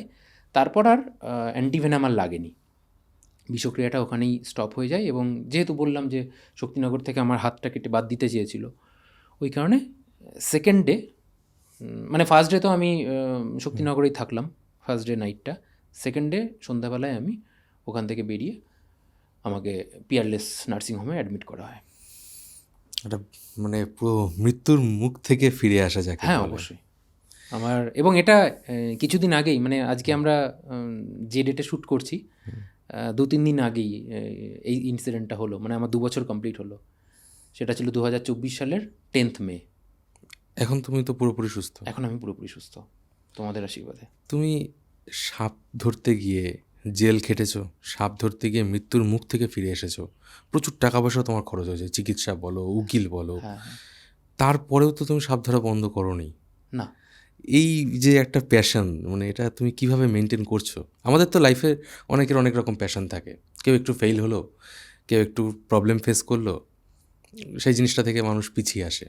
হ্যাঁ, তুমি কি করে এটা এখনো টিকে রাখছো? বাড়ির লোক তো নিশ্চয়ই তোমাকে অনেক কিছুই বলে। অবশ্যই। এবং শুধু আমার না, আমি মনে করি সমস্ত রেস্কিউয়ারদের বাড়ির লোকই, তারা চায় না যে তারা রেস্কিউ করুক। তারা বাড়ির লোকের মতামতকে উপেক্ষা করে গিয়েই কিন্তু কাজটা করে, এটা আমি মনে করি সমস্ত রেস্কিউয়ারদের ক্ষেত্রে এটা হয়। আর যদি বলো যে এই প্যাশানের কথা, হ্যাঁ, মানে ভালোবাসাটা আমার মনে হয় এরকমই হওয়া উচিত। হ্যাঁ, কোনো ভালোবাসার রাস্তায় প্রতিবন্ধকতা তো আসবেই, এবং আমার মনে হয় যত বেশি প্রতিবন্ধকতা আসবে তত তোমার ভালোবাসাটা আরও আরও গ্রো করবে। এবং অবশ্যই এটা আমার এমন একটা প্যাশান, যে প্যাশানটা আমার কোনো সময় মনে হয়নি যে আমি কাজটাকে স্টপ করে দিই। যখন আমি জেলের বেলায়, মানে জেলে যখন ছিলাম, আমি যখন রাতে ঘুমাতাম, রাতে ঘুমিয়ে ঘুমিয়ে হয়তো টপ টপ করে হয়তো চোখ দিয়ে জল বেরিয়েছে, কিন্তু তখনও মনে হয়নি যে রেস্কিউটা আমি ছেড়ে দেবো কোনো দিন। বা যখন আমি নার্সিংহোমে, যখন আমি সাপের বিষের সাথে যখন আমি যুদ্ধ করছি, সেই দিন রাতেও কিন্তু হয়তো যন্ত্রণায় আমি ঘুমাতে পারিনি, কিন্তু একবারের জন্য মনে হয়নি যে আমি এই কাজটা ছেড়ে দেবো। জানি না, এটা হয়তো আমার একগুঁয়ে মনোভাব বলো, বা জেদ বলো, বা ভালোবাসা বলো, যাই বলো না কেন, এটা আমি এরকমই। আমি একটু বরাবরই একটু একগুঁয়ে টাইপের, একটু জেদি টাইপের বলতে পারো। সহজে কাউকে ছেড়ে দাও না। না, সহজে ছেড়ে দিই না আমি। শেষ পর্যন্ত আমি দেখি, শেষ পর্যন্ত লড়াই করি। কারণ ব্যক্তিগত জীবনেও প্রচুর আপস অ্যান্ড ডাউনস আছে, এবং প্রচুর লড়াই রয়েছে। তো সেই জায়গা থেকেও বলতে পারো ছোটোবেলা থেকেই আমার বেড়ে ওঠাটা ওই ধরনের বলতে পারো। নিজের ফ্যামিলিতেই নিজের সাথেই অনেক যুদ্ধ করতে হয়েছে, সেই জায়গা থেকেও হয়তো এরকম একটা মানসিকতা তৈরি হয়ে গেছে। তাই এই সমস্ত যুদ্ধগুলোকে অ্যাকচুয়ালি কিছু মনেই হয় না। আমার মনে হয় প্রত্যেকটা মানুষকে এইভাবে ভাবা উচিত। লাইফে এগোনোর ক্ষেত্রে প্রচুর অবস্ট্রাগল আসবে, যাবে। রাত মানে সেটা চিরস্থায়ী না, রাতের ভোর পর আবার আসবে। ভোরও আসবে। জেলে থাকার আগে, বা ধরে নাও সাপের কামড় খাওয়ার আগে শ্বাসরত, আর সাপের কামড় থেকে রিকভার করা, সেই বিষ থেকে রিকভার করার পরে শ্বাসরোধের মধ্যে এই দুজনের মধ্যে কিছু কোনো পার্থক্য খুঁজে পাও? দেখো, ইনসিডেন্ট লাইফে হতেই থাকে, হতেই থাকবে। প্রথমে আমার সাথে হয় জেলের কাণ্ডটা। জেলের কাণ্ডটা হওয়ার আগে যেরকম আগেও প্রচুর ফোন আসতো, এখনও প্রচুর ফোন আসে, অন্য জেলা থেকে আসে, অন্য রাজ্য থেকে আসে, বাংলাদেশ থেকে আসে ফোন। তো বিভিন্ন জায়গা থেকে রেস্কিউয়ের জন্য ফোন আসে। তো জেলের আগে কি হতো, আমি দুমদাম ছুটে চলে যেতাম। জেলের পরে কি হয়েছে, আমি অনেক বেশি এখন সতর্ক হই, কারণ ট্র্যাপ যে কোনো সময় আবার কেউ যদি ফাঁসিয়ে দেয়, ওয়েট করতেই পারে। যে কেউ আবার আমাকে যে যখন তখন ফাঁসাতেই পারে। কারণ তোমাকে ওই যে আমি বললাম না যে ওয়াইল্ড লাইফ প্রোটেকশন একটাই ওইভাবে তৈরি হয়ে রয়েছে। আমাদের ভারতবর্ষে যত বড় বড় রেস্কিউয়ার রয়েছে, ছোট বড়, নামি বেনামি, সবাই কিন্তু একটা রিস্ক নিয়ে একটা কাজ করে, বা কোথাও একটা রেঞ্জ অফিস বা বিট অফিসারের সাথে একটা মানে সখ্যতা বজায় রেখে একটা কাজগুলো। এর জন্য তো তোমরা কোনো টাকা পয়সাও পাও না? কোনো টাকা পয়সা নেই, কোনো টাকা পয়সা নেই। নিজের জীবনে রিস্ক নিয়ে অন্য একজন মানুষের জীবন বাঁচাচ্ছ, তারপরেও এরকম প্রবলেম ফেস করতে হয়। তারপরেও এরকম প্রবলেম ফেস করতে হচ্ছে। এক্ষেত্রে ব্যক্তিগত বেনিফিট কিছু নেই। হ্যাঁ, এটা টোটালটাই একটা প্যাশন, ভালোবাসা। যখন মানে জেল থেকে বেরিয়ে এলাম, তারপর থেকে আমি যখন ভিডিও চাই এবং সেই ভিডিওর মধ্যে সাপটা কিভাবে রয়েছে, সেটা কেউ রেখে দিতে পারে কিনা বা নিজে নিজে গেছে কিনা, সারাউন্ডিং ভয়েসগুলো শোনা বা এই সমস্ত ব্যাপারগুলো, টোটাল ব্যাপারগুলো, তাদের সাথে যখন ফোনে কথা বলি, জিনিসটাকে যখন রিপিট করি, হ্যাঁ, তাদের কথাবার্তার স্টাইল, অসঙ্গতি আছে নাকি কোনো রকম অসঙ্গতি রয়েছে কিনা, সমস্ত রকম ব্যাপারগুলোকে বিচার করি, তারপর সেখানে রেস্কিউ করতে যাই। তো সতর্ক হয়েছি, অনেক বেশি সতর্ক হয়েছি। এবং জেল কাণ্ডের পর 1 বছর 1.5 বছর পর আমার এই স্নেক বাইটের ইনসিডেন্ট ঘটে। স্নেক বাইটের ইনসিডেন্ট রিকভার করে আসার পর বলতে পারো আরও অনেক বেশি সতর্ক হয়েছি, বিশেষ করে রাসেলস ভাইপার রেস্কিউ করতে গিয়ে। রাসেলস ভাইপার আগে কি করতাম, আমরা সমস্ত সাপই আমাদের যে কটন ব্যাগ রয়েছে, রেস্কিউ ব্যাগ রয়েছে, সেই ব্যাগের মধ্যে নিতাম। রাসেলস ভাইপারের ক্ষেত্রে কি হয়েছে, এখন যখন আমরা মানে আমার যখন ওই ইনসিডেন্টটা হয়, তারপর যখন আমি ফিরে আসি, তারপর থেকে একটা রেস্কিউও আর আমরা ওই কটন ব্যাগের মধ্যে করিনি। আমরা রাসেলস ভাইপার, বিশেষ করে চন্দ্রবোড়াকে আমরা কোনো প্লাস্টিক জারের মধ্যে নিই, প্লাস্টিক জারটাকে ভালো করে বন্ধ করে সেই প্লাস্টিক জারকে আবার আমরা কটন ব্যাগের মধ্যে ঢোকাই, যাতে কোনো রকমভাবে ব্যাগের মধ্যে চাপটাপ খেয়ে যদি প্লাস্টিক ব্যাগ থেকে ও বেরিয়েও আসে, কটন ব্যাগ থেকে বেরোবে না। তো এই প্রোটেকশানগুলো আমরা আরও বেশি সতর্ক হয়েছি, মানে আমাদের ইনসিডেন্টের, মানে আমার স্নেক বাইটের ইনসিডেন্টের পর। তো এগুলো দেখো, এগুলো খুব স্বাভাবিক জিনিস। মানে তোমার সাথে যত ইনসিডেন্ট ঘটবে চলার পথে, যত তুমি এখন নতুন পডকাস্ট শুরু করেছো, যত মানুষের সাথে পডকাস্ট হবে, তত তুমিও আরও বেশি এনরিচড হবে কীভাবে কোয়েশ্চেন করার টেকনিক, বা আজকে তুমি যেরকমভাবে আমাকে কোয়েশ্চেন করেছো, 1 বছর বাদে কিন্তু তোমার কোয়েশ্চেন করার টেকনিক কিন্তু আরও অনেক বেশি দুর্ধর্ষ হয়ে যাবে।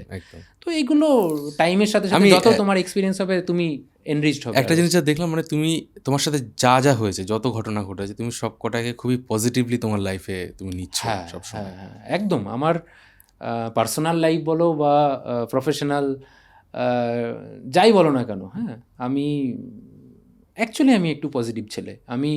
কারণ দেখো, তোমার সাথে ইনসিডেন্ট হলে তুমি যদি সেটাকে নেগেটিভলি নাও, তোমার মানসিকতার উপর ডিপেন্ড করছে যে তুমি ওটাকে কীভাবে নেবে। এক্স্যাক্টলি। তো আমি সেটাকে সবসময় পজিটিভলি নিই।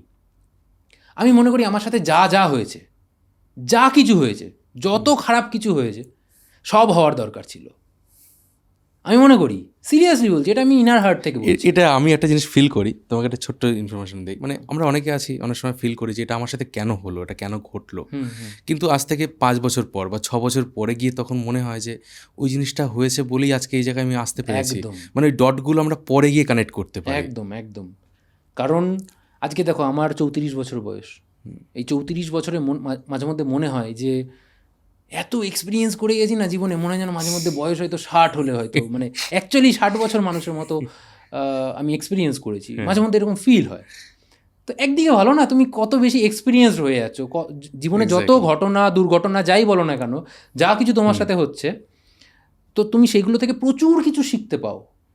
আজকে 20 দিন আমি জেলে ছিলাম, কত কিছু শিখেছি, তোমার কোনো ধারণা আছে? আচ্ছা, ধরে নাও কারোর বাড়িতে যদি সাপ ঢোকে, আমার বাড়িতে একটা সাপ ঢুকলো, কালাচ ঢুকলো, গোখরো ঢুকলো বা দারাস ঢুকলো, বাড়ির লোক ভয় পেয়ে গেছে, এখন আমার করণীয় কি? মানে যদি তুমি সাপ চেনো, হুম যদি দেখো যে ওটা নির্বিষ সাপ, হুম তাহলে একটা লম্বা কিছু একটা ঝুলঝাড়া লাঠি থাকে বাড়িতে, হুম ঝুলঝাড়া লাঠি নিয়ে ওকে একটু ঠেলে হুম দরজার দিক, মানে যেদিক দিয়ে ও বেরিয়ে যেতে পারবে সেরকম একটা রাস্তা করে দাও, ও ওর মতো বেরিয়ে যাবে।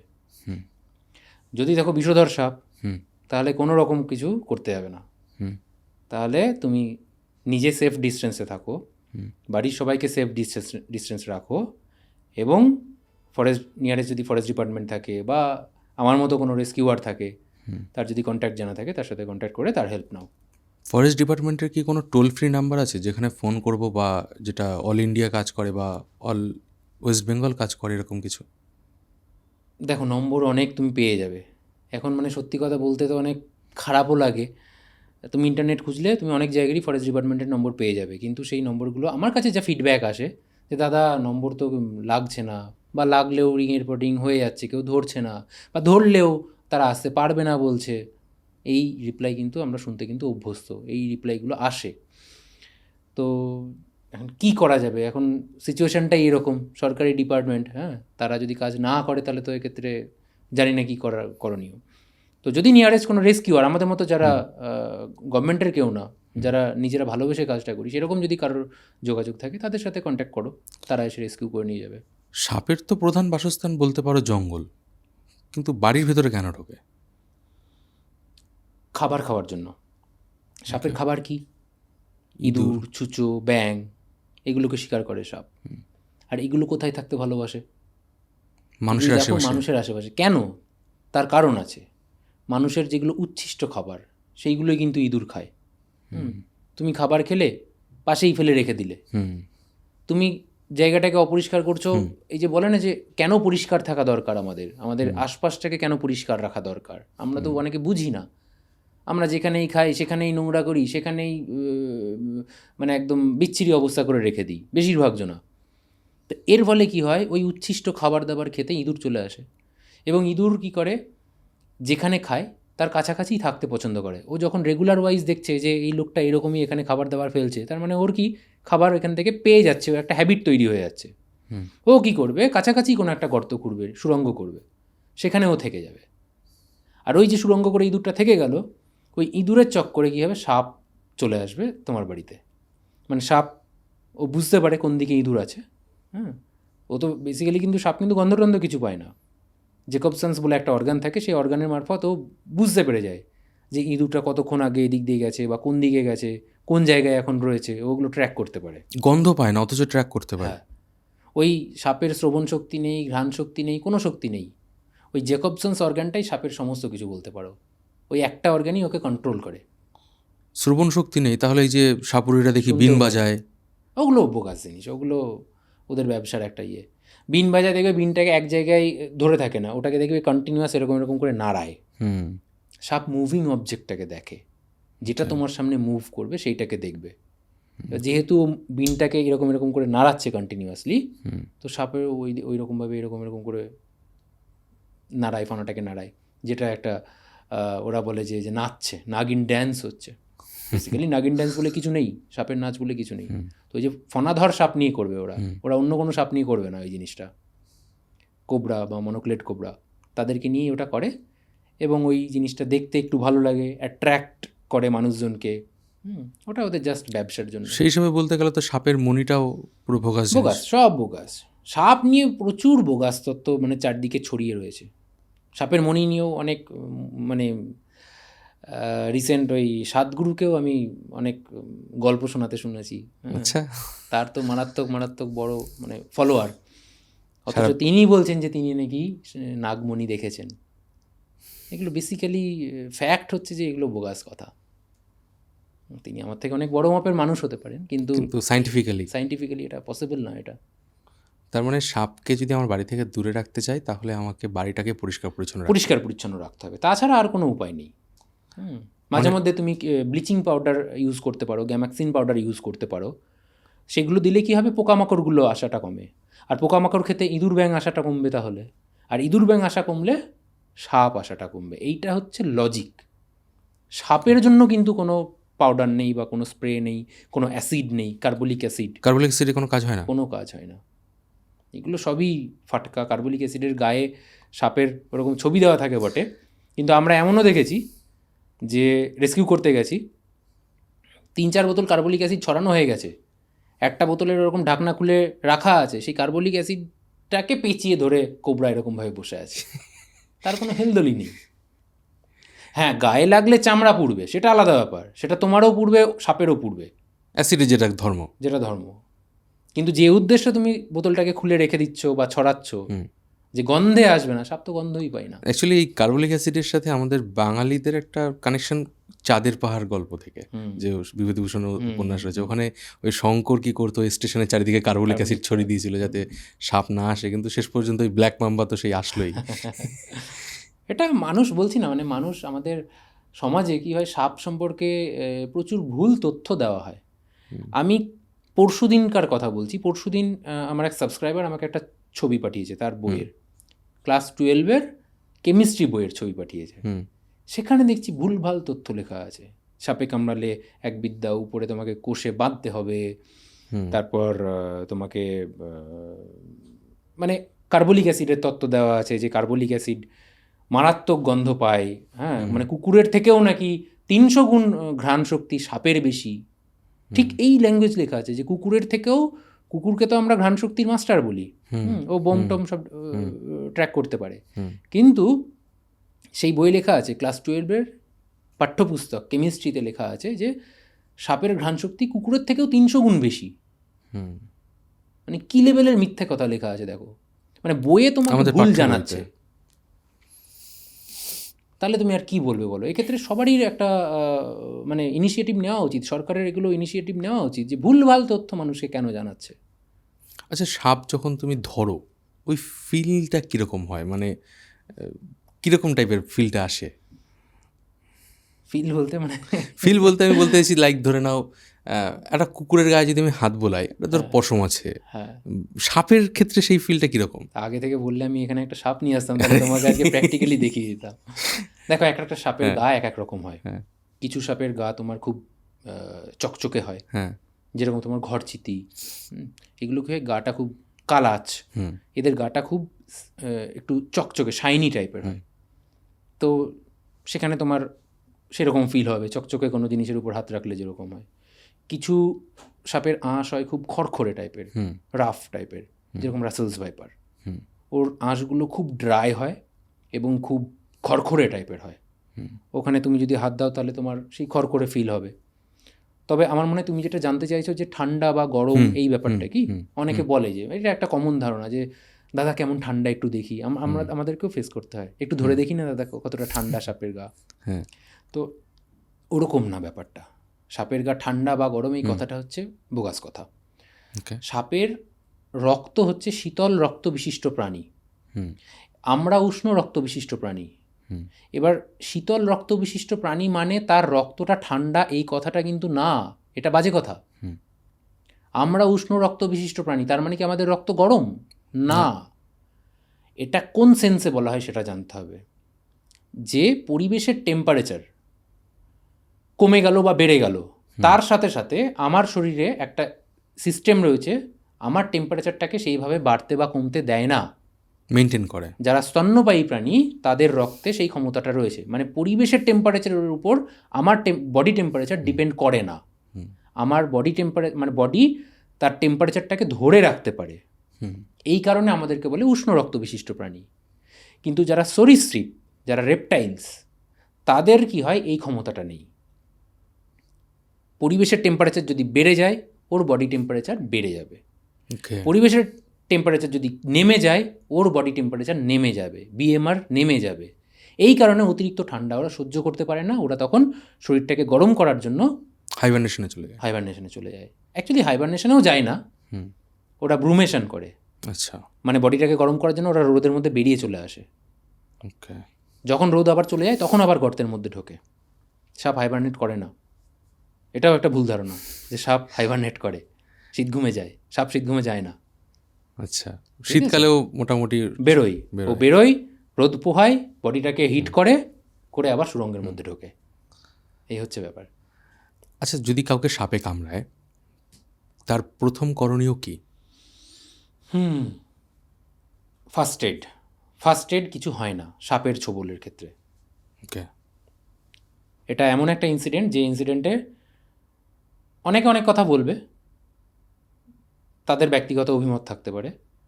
আমি যেহেতু এই ফেজটা দিয়ে গেছি, ওই কারণে আমি বলবো যে এটা এমন একটা ইনসিডেন্ট যে ইনসিডেন্টে এক একটা সেকেন্ড তোমার জীবনকে ইস্পার উস্পার করে দিতে পারে।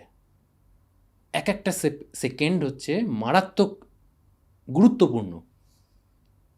এই দুর্ঘটনাটা এমন একটা দুর্ঘটনা, তুমি যদি 1 সেকেন্ড টাইম ওয়েস্ট করো সেটাই তোমার জন্য খুব ক্ষতিকর হয়ে যেতে পারে। তাই এই ক্ষেত্রে ফার্স্ট এডের চক্করে গিয়ে টাইম ওয়েস্ট করা চলবে না। অনেকে বাঁধতে যায়, অনেকে ওঝা ফকিরের কাছে অনেকে ওঝা ফকিরের কাছে চলে যায়, অনেকে বিষ চুষে বার করতে যায়, অনেক কিছু করে টাইম ওয়েস্ট করে। আর আমি বলি এক্ষেত্রে কিচ্ছু করার দরকার নেই, শুধু নিজেকে যতটা সম্ভব তুমি কাম রাখো, শান্ত রাখো যতটা সম্ভব, আর দৌড়াদৌড়ি করবে না, মানে যাতে তোমার ব্লাড সার্কুলেশনটা নর্মাল থাকে। যতটা পরিমাণ তুমি তোমার নিজেকে ঠান্ডা করার চেষ্টা করো। উতলা হলে হবে না যে সাপে কামড়িয়েছে, আরে বাবারে এবার আমার কি হবে। কিচ্ছু হবে না, আমি বেঁচে গেছি, তুমিও বাঁচতে পারবে, আমি সুস্থভাবে বেঁচে আছি। তাও আবার অনেকের রাসেলস ভাইপার বাইটের পর কিডনি সমস্যায় ভোগে সারা জীবনের জন্য। আমি কি করেছিলাম? আমি 1 মিনিট টাইম ওয়েস্ট করিনি। কিন্তু বলে রেল গেট পড়ে গেছে, তুমি হেঁটে চলে গেছো, একদম ট্রেনটা আসার পর্যন্ত অপেক্ষা ওয়েট করো করিনি আমি। কারণ তুমি জানো প্রত্যেকটা সেকেন্ডের মূল্য। প্রত্যেকটা সেকেন্ড এখানে ইম্পর্টেন্ট। মানে যত তাড়াতাড়ি সম্ভব কাছের কোনো হসপিটালে চলে যাও, একদম নিয়ারেস্ট হসপিটাল। এই চক্করে তোমাকে একটা আমি ঘটনা বলি, 6 থেকে 7 মাস আগেকার ঘটনা। এই ঘটনাটা নিয়েও খুব উত্তাল হয়েছিল সোশ্যাল মিডিয়া। আমার বাড়ি বেথুয়াডহরি, আমারই জেলার নবদ্বীপের ইনসিডেন্ট। দীপ বলে একটা ছেলে, আমার থেকে অনেকটাই জুনিয়র, সে রাসেলস ভাইপার বাইট হয়ে যায়। হসপিটালের পিছনেই সে রেস্কিউ করছিল, প্রতাপনগর গ্রামীণ হাসপাতাল, তার ঠিক পিছনে ও রেস্কিউ করছিল। কৌটোতে ভর্তি গিয়ে যে কারণবশতই হোক সে ছোবল খেয়ে যায়। সে হেঁটে হেঁটেই হসপিটালে গেছে, তারপরেও ছেলেটা মারা যায়। কেন জানো? কেন? অ্যাজ ইউজুয়াল কী হবে, তুমি যখন স্নেক বাইট নিয়ে যখন তুমি তোমার লোকাল যখন গ্রামীণ হাসপাতালে যাবে, সেই হাসপাতালে 10 ভায়াল অ্যান্টিভেনাম তোমাকে স্টার্ট করে দেবে। আমার ক্ষেত্রেও করেছিল, দ্বীপের ক্ষেত্রেও করেছিল। এই ভায়ালটা কি ইঞ্জেকশনের থ্রুতে দেয় না স্যালাইনের? স্যালাইন। ওকে, স্যালাইনের মারফত যাবে। ওকে। তারপর কি করে, গ্রামীণ হাসপাতাল থেকে রেফার করে দেবে তোমাকে জেলা হাসপাতালে। আমাদের দুজনেরই কিন্তু জেলা একই, নদিয়া জেলা। আর আমাদের জেলা হাসপাতাল কোথায়? শক্তিনগর, কৃষ্ণনগর যেটা। আমাকেও যখন রেফার করলো, আমিও কিন্তু খুব ফাস্ট অ্যাম্বুলেন্স, মানে আমার আশেপাশে যারা ছিল খুব ফাস্ট অ্যাম্বুলেন্স জোগাড় করে অ্যাম্বুলেন্সে যত তাড়াতাড়ি সম্ভব ছুটিয়ে জেলা হাসপাতালে কিন্তু গেছিলাম আমি। দ্বীপের ক্ষেত্রে কি করলো, তার বাড়ির লোক ওই যে ফার্স্ট 10 ভায়াল ওখান থেকে পেলো, প্রতাপনগর হাসপাতাল থেকে পেলো, তারপর তাকে অ্যাজ ইউজুয়াল তাকে শক্তিনগর জেলা হাসপাতালে রেফার করলো। ওরা কি করলো, শক্তিনগর যায়নি, ওরা এনআরএস নিয়ে আসছিল কলকাতা। অনেকটা টাইম লেগে গেল। 10 ভায়াল পাওয়ার পরেও? 10 ভায়াল পাওয়ার পরেও অনেকটা টাইম লেগে গেল। ওই ক্ষেত্রে কিন্তু ওর আরও অ্যান্টিভেনাম দরকার ছিল, যেটা ওর পেল না। ওদের মাথায় কাজ করছিল আমরা আরও বড় জায়গায় যাব, শক্তিনগর জেলা হাসপাতাল ছোট, আমরা নীলরতন সরকার হাসপাতালে নিয়ে আসবো, কলকাতাতে নিয়ে আসবো, তাহলে ভালো ট্রিটমেন্ট হবে। লাইভ এক্সাম্পল দেখো, মানে এটা একটা আমরা আমাদের সামনেকার ঘটনা অ্যানালাইসিস করতে হবে যে কেন হলো ঘটনাটা, ছেলেটা মারা কেন গেল। অত তাড়াতাড়ি 10 ভায়াল পাওয়ার পরেও ছেলেটা মারা গেল এই একটা কারণে, যে ওই 10 ভায়ালের পরে ওর আরও অ্যান্টিভেনাম দরকার ছিল, আরও হয়তো 10 ভায়াল বা 20 ভায়াল হয়তো তার দরকার ছিল, এবং সেটা ও সময়ে পেল না। ওই যে নবদ্বীপ থেকে এনআরএস আসতে অ্যাটলিস্ট 3 ঘন্টা তো সময় লাগবেই। ওই 3 ঘন্টা সময়ে ওর কিডনি মারাত্মকভাবে এফেক্টেড হয়ে গেছিল ওইটুকু সময়ের মধ্যে। অবশ্যই, যে কারণে ডায়ালিসিস করেও ওকে আর বাঁচানো গেল না, ছেলেটা মারা গেল। তাই এক্ষেত্রে প্রত্যেকটা দর্শককে আমি রিকোয়েস্ট করব যে স্নেক বাইট হলে ভালো হাসপাতালে যেতে হবে, এই জিনিসটা মাথা থেকে ছাড়ো। কারণ অ্যান্টিভেনাম তো সেম। অ্যান্টিভেনাম সেম, এবং প্রথম টাইমে ওই যে টাইমটুকুনির মধ্যে তোমাকে অ্যান্টিভেনামটা দরকার, সেই টাইমটা মারাত্মক।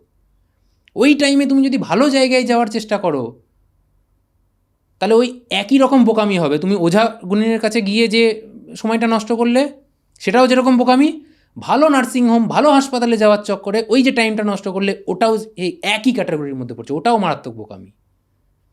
কাছাকাছি যতটা তাড়াতাড়ি সম্ভব হাসপাতালে পৌঁছাও, সেখান থেকে জেলা হাসপাতাল যাও, তারপর আফটার ট্রিটমেন্ট তুমি যাও না আরও ফার্দার ট্রিটমেন্ট। যেরকম আমি এটার জন্য গেছিলাম, আমি পিয়ারলেসে গেছিলাম, তারপরে যখন আমার অ্যান্টিভেনামের কোর্স কমপ্লিট হয়ে গেছে, ডাক্তাররা বললো আর অ্যান্টিভেনাম লাগবে না, শরীর এখন স্টেবল। এবার এই জায়গাটা কম্পার্টমেন্টাল ড্যামেজ এর ট্রিটমেন্ট দরকার আছে।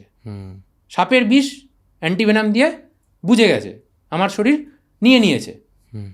এবার এখানে কম্পার্টমেন্টালি যে ড্যামেজটা হলো সেই ড্যামেজটার জন্য এবার আমার ট্রিটমেন্টের জন্য ওই বাকি 25 দিন ধরে আমাকে পিয়ারলেসে থাকতে হয়েছিল। এবার ধরে নাও আমার বাড়ি দত্তপুকুরে, আমাকে সাপে কামড়ালো, আমি কি আমাদের গ্রামীণ হসপিটালে যাব সবার প্রথমে? অবশ্যই প্রত্যেকটা গ্রামীণ হসপিটালে অ্যান্টিভেনাম থাকে? প্রত্যেকটা গ্রামীণ হাসপাতালে অ্যান্টিভেনাম রয়েছে। আমাদের ভারতবর্ষের কথা বলছি, বাংলাদেশের অবস্থাটা একটু খারাপ আছে। ওকে। বাংলাদেশে সব জায়গায় অ্যান্টিভেনাম নেই। ওখানকার প্রচুর মানুষ আমাকে ভালোবাসে, তারা যোগাযোগ রাখে, তারা আমাকে বিভিন্ন ইনফরমেশন দেয়। তো ওখানে সত্যিই অবস্থা খুব খারাপ, প্রত্যেকটা হাসপাতালে ওখানে নেই, অ্যান্টিভেনাম নেই। এই যে দ্বীপের শরীরে 10 ভায়াল গেছে, আরও যে দরকার ছিল, সেটা কি করে বোঝা যায়? সেটা দেখো, আমি তো বিশেষজ্ঞ নই, আমি ডাক্তারও নই, আমি গ্রাউন্ড জিরো থেকে আমি রেস্কিউ করি। প্রচুর কেস আমার কাছে আসে, মানে ডেসক্রিপশান আসে, প্রচুর মানুষের স্নেক বাইটের ইনসিডেন্ট ঘটে। সেই জায়গা থেকে একটা ধারণা তৈরি হয়। অতিরিক্ত বিষ ঢালা, অতিরিক্ত বিষ তো ঢেলেইছে। ওকে যেভাবে সাপটা কামড় দিয়েছিল, মারাত্মক বিষ ঢেলেছিল, কারণ সুন্দরভাবে ধরেছিল, আঙুলটা মারাত্মকভাবে ধরে নিয়েছিল। আর ছেলেটা ডায়ালিসিসও চলছিল। একটা ডায়ালিসিস হওয়ার পর সেকেন্ড ডায়ালিসিস চলাকালীনও মারা যায়, নিতে পারেনি, বডি কোলাপস করে গেছে। তো অত তাড়াতাড়ি ওই 2 দিন বা 3 দিনের মধ্যে ওর ডায়ালিসিস স্টার্ট হওয়াটাও এটা একটা লক্ষণ। এটা দেখে আমি বুঝতে পারছি যে ওর শরীরে ওই যেহেতু ওই 3-4 ঘন্টা যে গ্যাপটা পড়ে গেছিলো না, ওই গ্যাপের মধ্যে কী হয়েছে, হিমোটক্সিন ওর কিডনিকে এফেক্ট করে দিয়েছিল। তা নাহলে অনেক কেসে আমরা দেখেছি যে ডায়ালিসিস দরকার হলেও হয়তো এত তাড়াতাড়ি দরকার হয় না, আরও কিছুদিন পর হয়তো দরকার হলো, হয়তো একটাই দরকার হলো ডায়ালিসিস বা 2টো হলো, তারপর কিন্তু সে পেশেন্ট ঠিক হয়ে যায়। অ্যান্টিভেনামের জন্য কোনো টাকা নেয় গ্রামীণ হসপিটালে? কোনো টাকা লাগে না, এটা সম্পূর্ণ নিখরচা। ওকে, কোনো পয়সা লাগে না। এবার আমাকে একটা জিনিস বলো, যে এই যে অ্যান্টিভেনাম, এটা আমাদের শরীরে কী করে কাজ করে সাপের বিষের অ্যাগেনস্টে? সাপের বিষ হচ্ছে একটা উচ্চ মাত্রার প্রোটিন। ওকে। এই প্রোটিনটা তোমার যদি রক্তে মিশে যায়, তো তোমার রক্ত তার শরীরে যে সমস্ত ইমিউনিটি, তোমার যে ইমিউনিটি সিস্টেম রয়েছে, সবাই মিলে সেই প্রোটিনের বিরুদ্ধে ঝাঁপিয়ে পড়বে, এবং অ্যাজ ইউজুয়াল সেটা পারবে না, ওটা এত হাই মাত্রায়, উচ্চ মাত্রার ওটা প্রোটিনটা। তো এর জন্য ওকে মারার জন্য যে সমস্ত অ্যান্টিবডিগুলো দরকার তোমার শরীরে নেই, সেটা বাইরে থেকে অ্যান্টিবডি নিতে হবে। ওই যে অ্যান্টিভেনাম যেটা আমার শরীরে দেয় স্যালাইনের মারফত, সেটাও হচ্ছে এক ধরনের অ্যান্টিবডি। আমার শরীরেও অ্যান্টিবডি রয়েছে ওই প্রোটিনটাকে মারার জন্য, তারা সব ফেল হয়ে যাচ্ছে। আমাকে বাইরে থেকে অ্যান্টিবডি নিতে হবে, যে অ্যান্টিবডি ওই বিষটাকের সাথে লড়াই করবে এবং তাকে ধরে ধরে ধরে ধরে মেরে ফেলবে, শেষ করে দেবে। তো এই অ্যান্টিবডির প্রসঙ্গে আমি বলি, এই অ্যান্টিবডিগুলো তৈরি হয় কীভাবে? ঘোড়ার শরীরে তৈরি হয়। আচ্ছা। ঘোড়ার শরীরে সাপের বিষ নেওয়া হয়, মানে ধরো সেটা ককটেল ভেনাম হয়, বহুত হিমোটক্সিন থাকে, তার মধ্যে নিউরোটক্সিন থাকে, মানে ধরো কোবরারও কিছুটা নেওয়া হলো, ভাইপারেরও কিছুটা নেওয়া হলো ভেনাম, অল্প অল্প ডোজে ঘোড়ার শরীরে ইনজেক্ট করা হয়। এবার ঘোড়া বড়সড় প্রাণী, তার সহ্য ক্ষমতা বেশি আমাদের থেকে, বডি হয়তো কিছুটা ঝিমিয়েও পড়লো, আস্তে আস্তে আস্তে আস্তে কী হলো, ওর শরীরে ইমিউনিটিটা তৈরি হয়, অ্যান্টিবডি তৈরি হচ্ছে সাপের বিষের বিরুদ্ধে। কিছুদিন গেল, তারপর আবার ওর মধ্যে আবার ইনজেক্ট করা হয় বিষ, সাপের বিষ। এরকম অনেক কতগুলো স্টেজ পার করা হয়। তারপর যে ঘোড়াটা একদম সুস্থ থাকছে, ফিট অ্যান্ড ফাইন হয়ে যাচ্ছে বারবার, তার রক্ত থেকে অ্যান্টিবডিগুলোকে কালেক্ট করা হয়, ঘোড়ার অ্যান্টিবডি। ওকে। আমরা যে অ্যান্টিভেনাম সিরাম যেগুলো নিই সেগুলো ঘোড়ার শরীরের ওই অ্যান্টিভেনাম ছাড়া আর কিছুই না।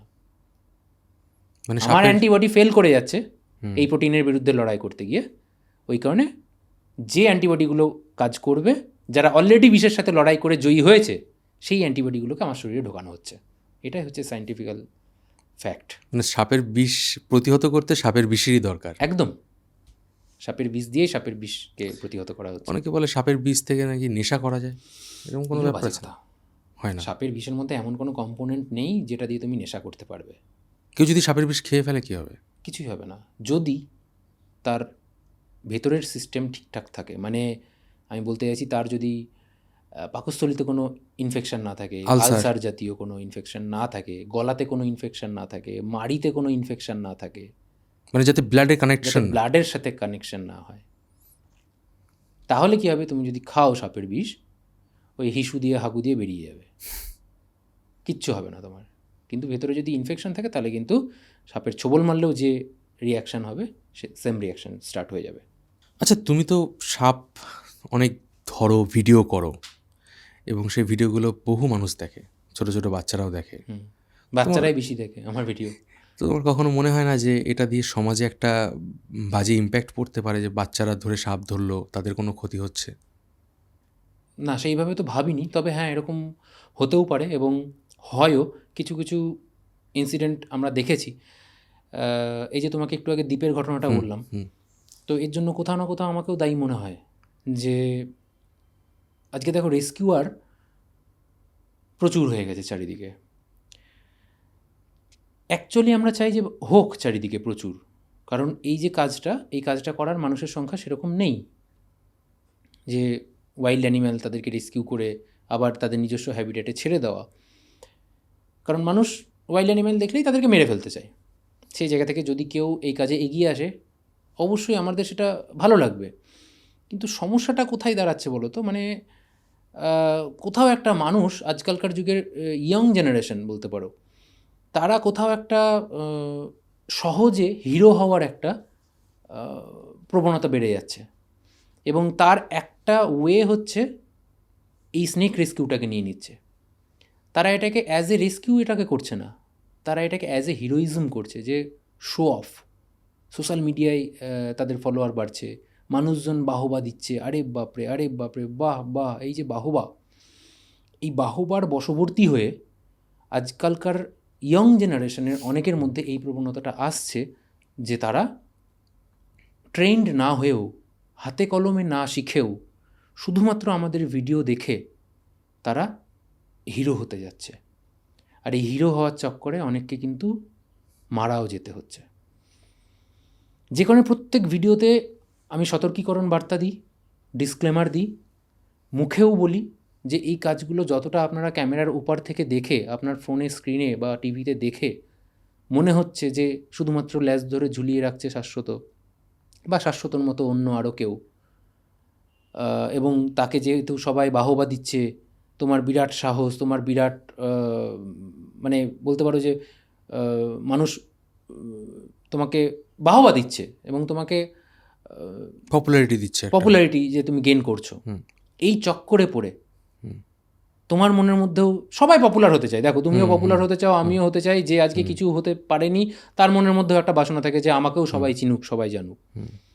কিন্তু এই রাস্তাটা না, এই রাস্তাটা নিতে গেলে কিন্তু দ্বীপের মতো আত্মবলিদান দিতে হতে পারে।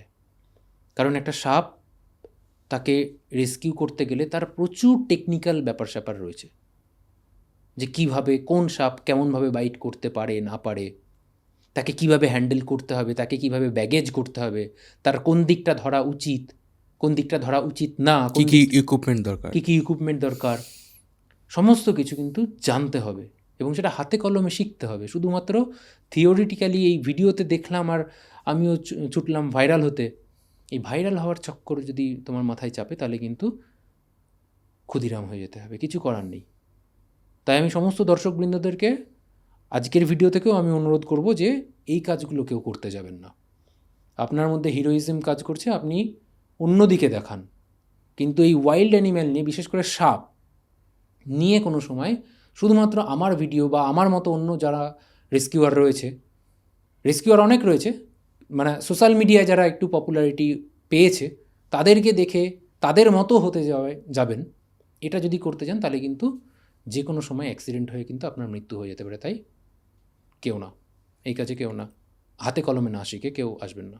আচ্ছা, এই যে আমাদের তো নতুন সরকার বদলালো, নতুন সরকারের কাছে কি তোমার একটা আপিল এরকম করছো তোমরা, মানে তোমরা যারা রেস্কিউরার রয়েছে, যে যেহেতু রেঞ্জারদের সংখ্যা খুবই কম এবং মানুষের ঘরে সাপ ঢুকে যাচ্ছে, তাদেরকে ঠিকঠাকভাবে ফোন করলে পাওয়া যায় না, এই যে যারা রেস্কিউরার রয়েছে তাদের একটা প্রপার ট্রেনিংয়ের ব্যবস্থা করা, তাদের একটা লাইসেন্সিংয়ের ব্যবস্থা করা?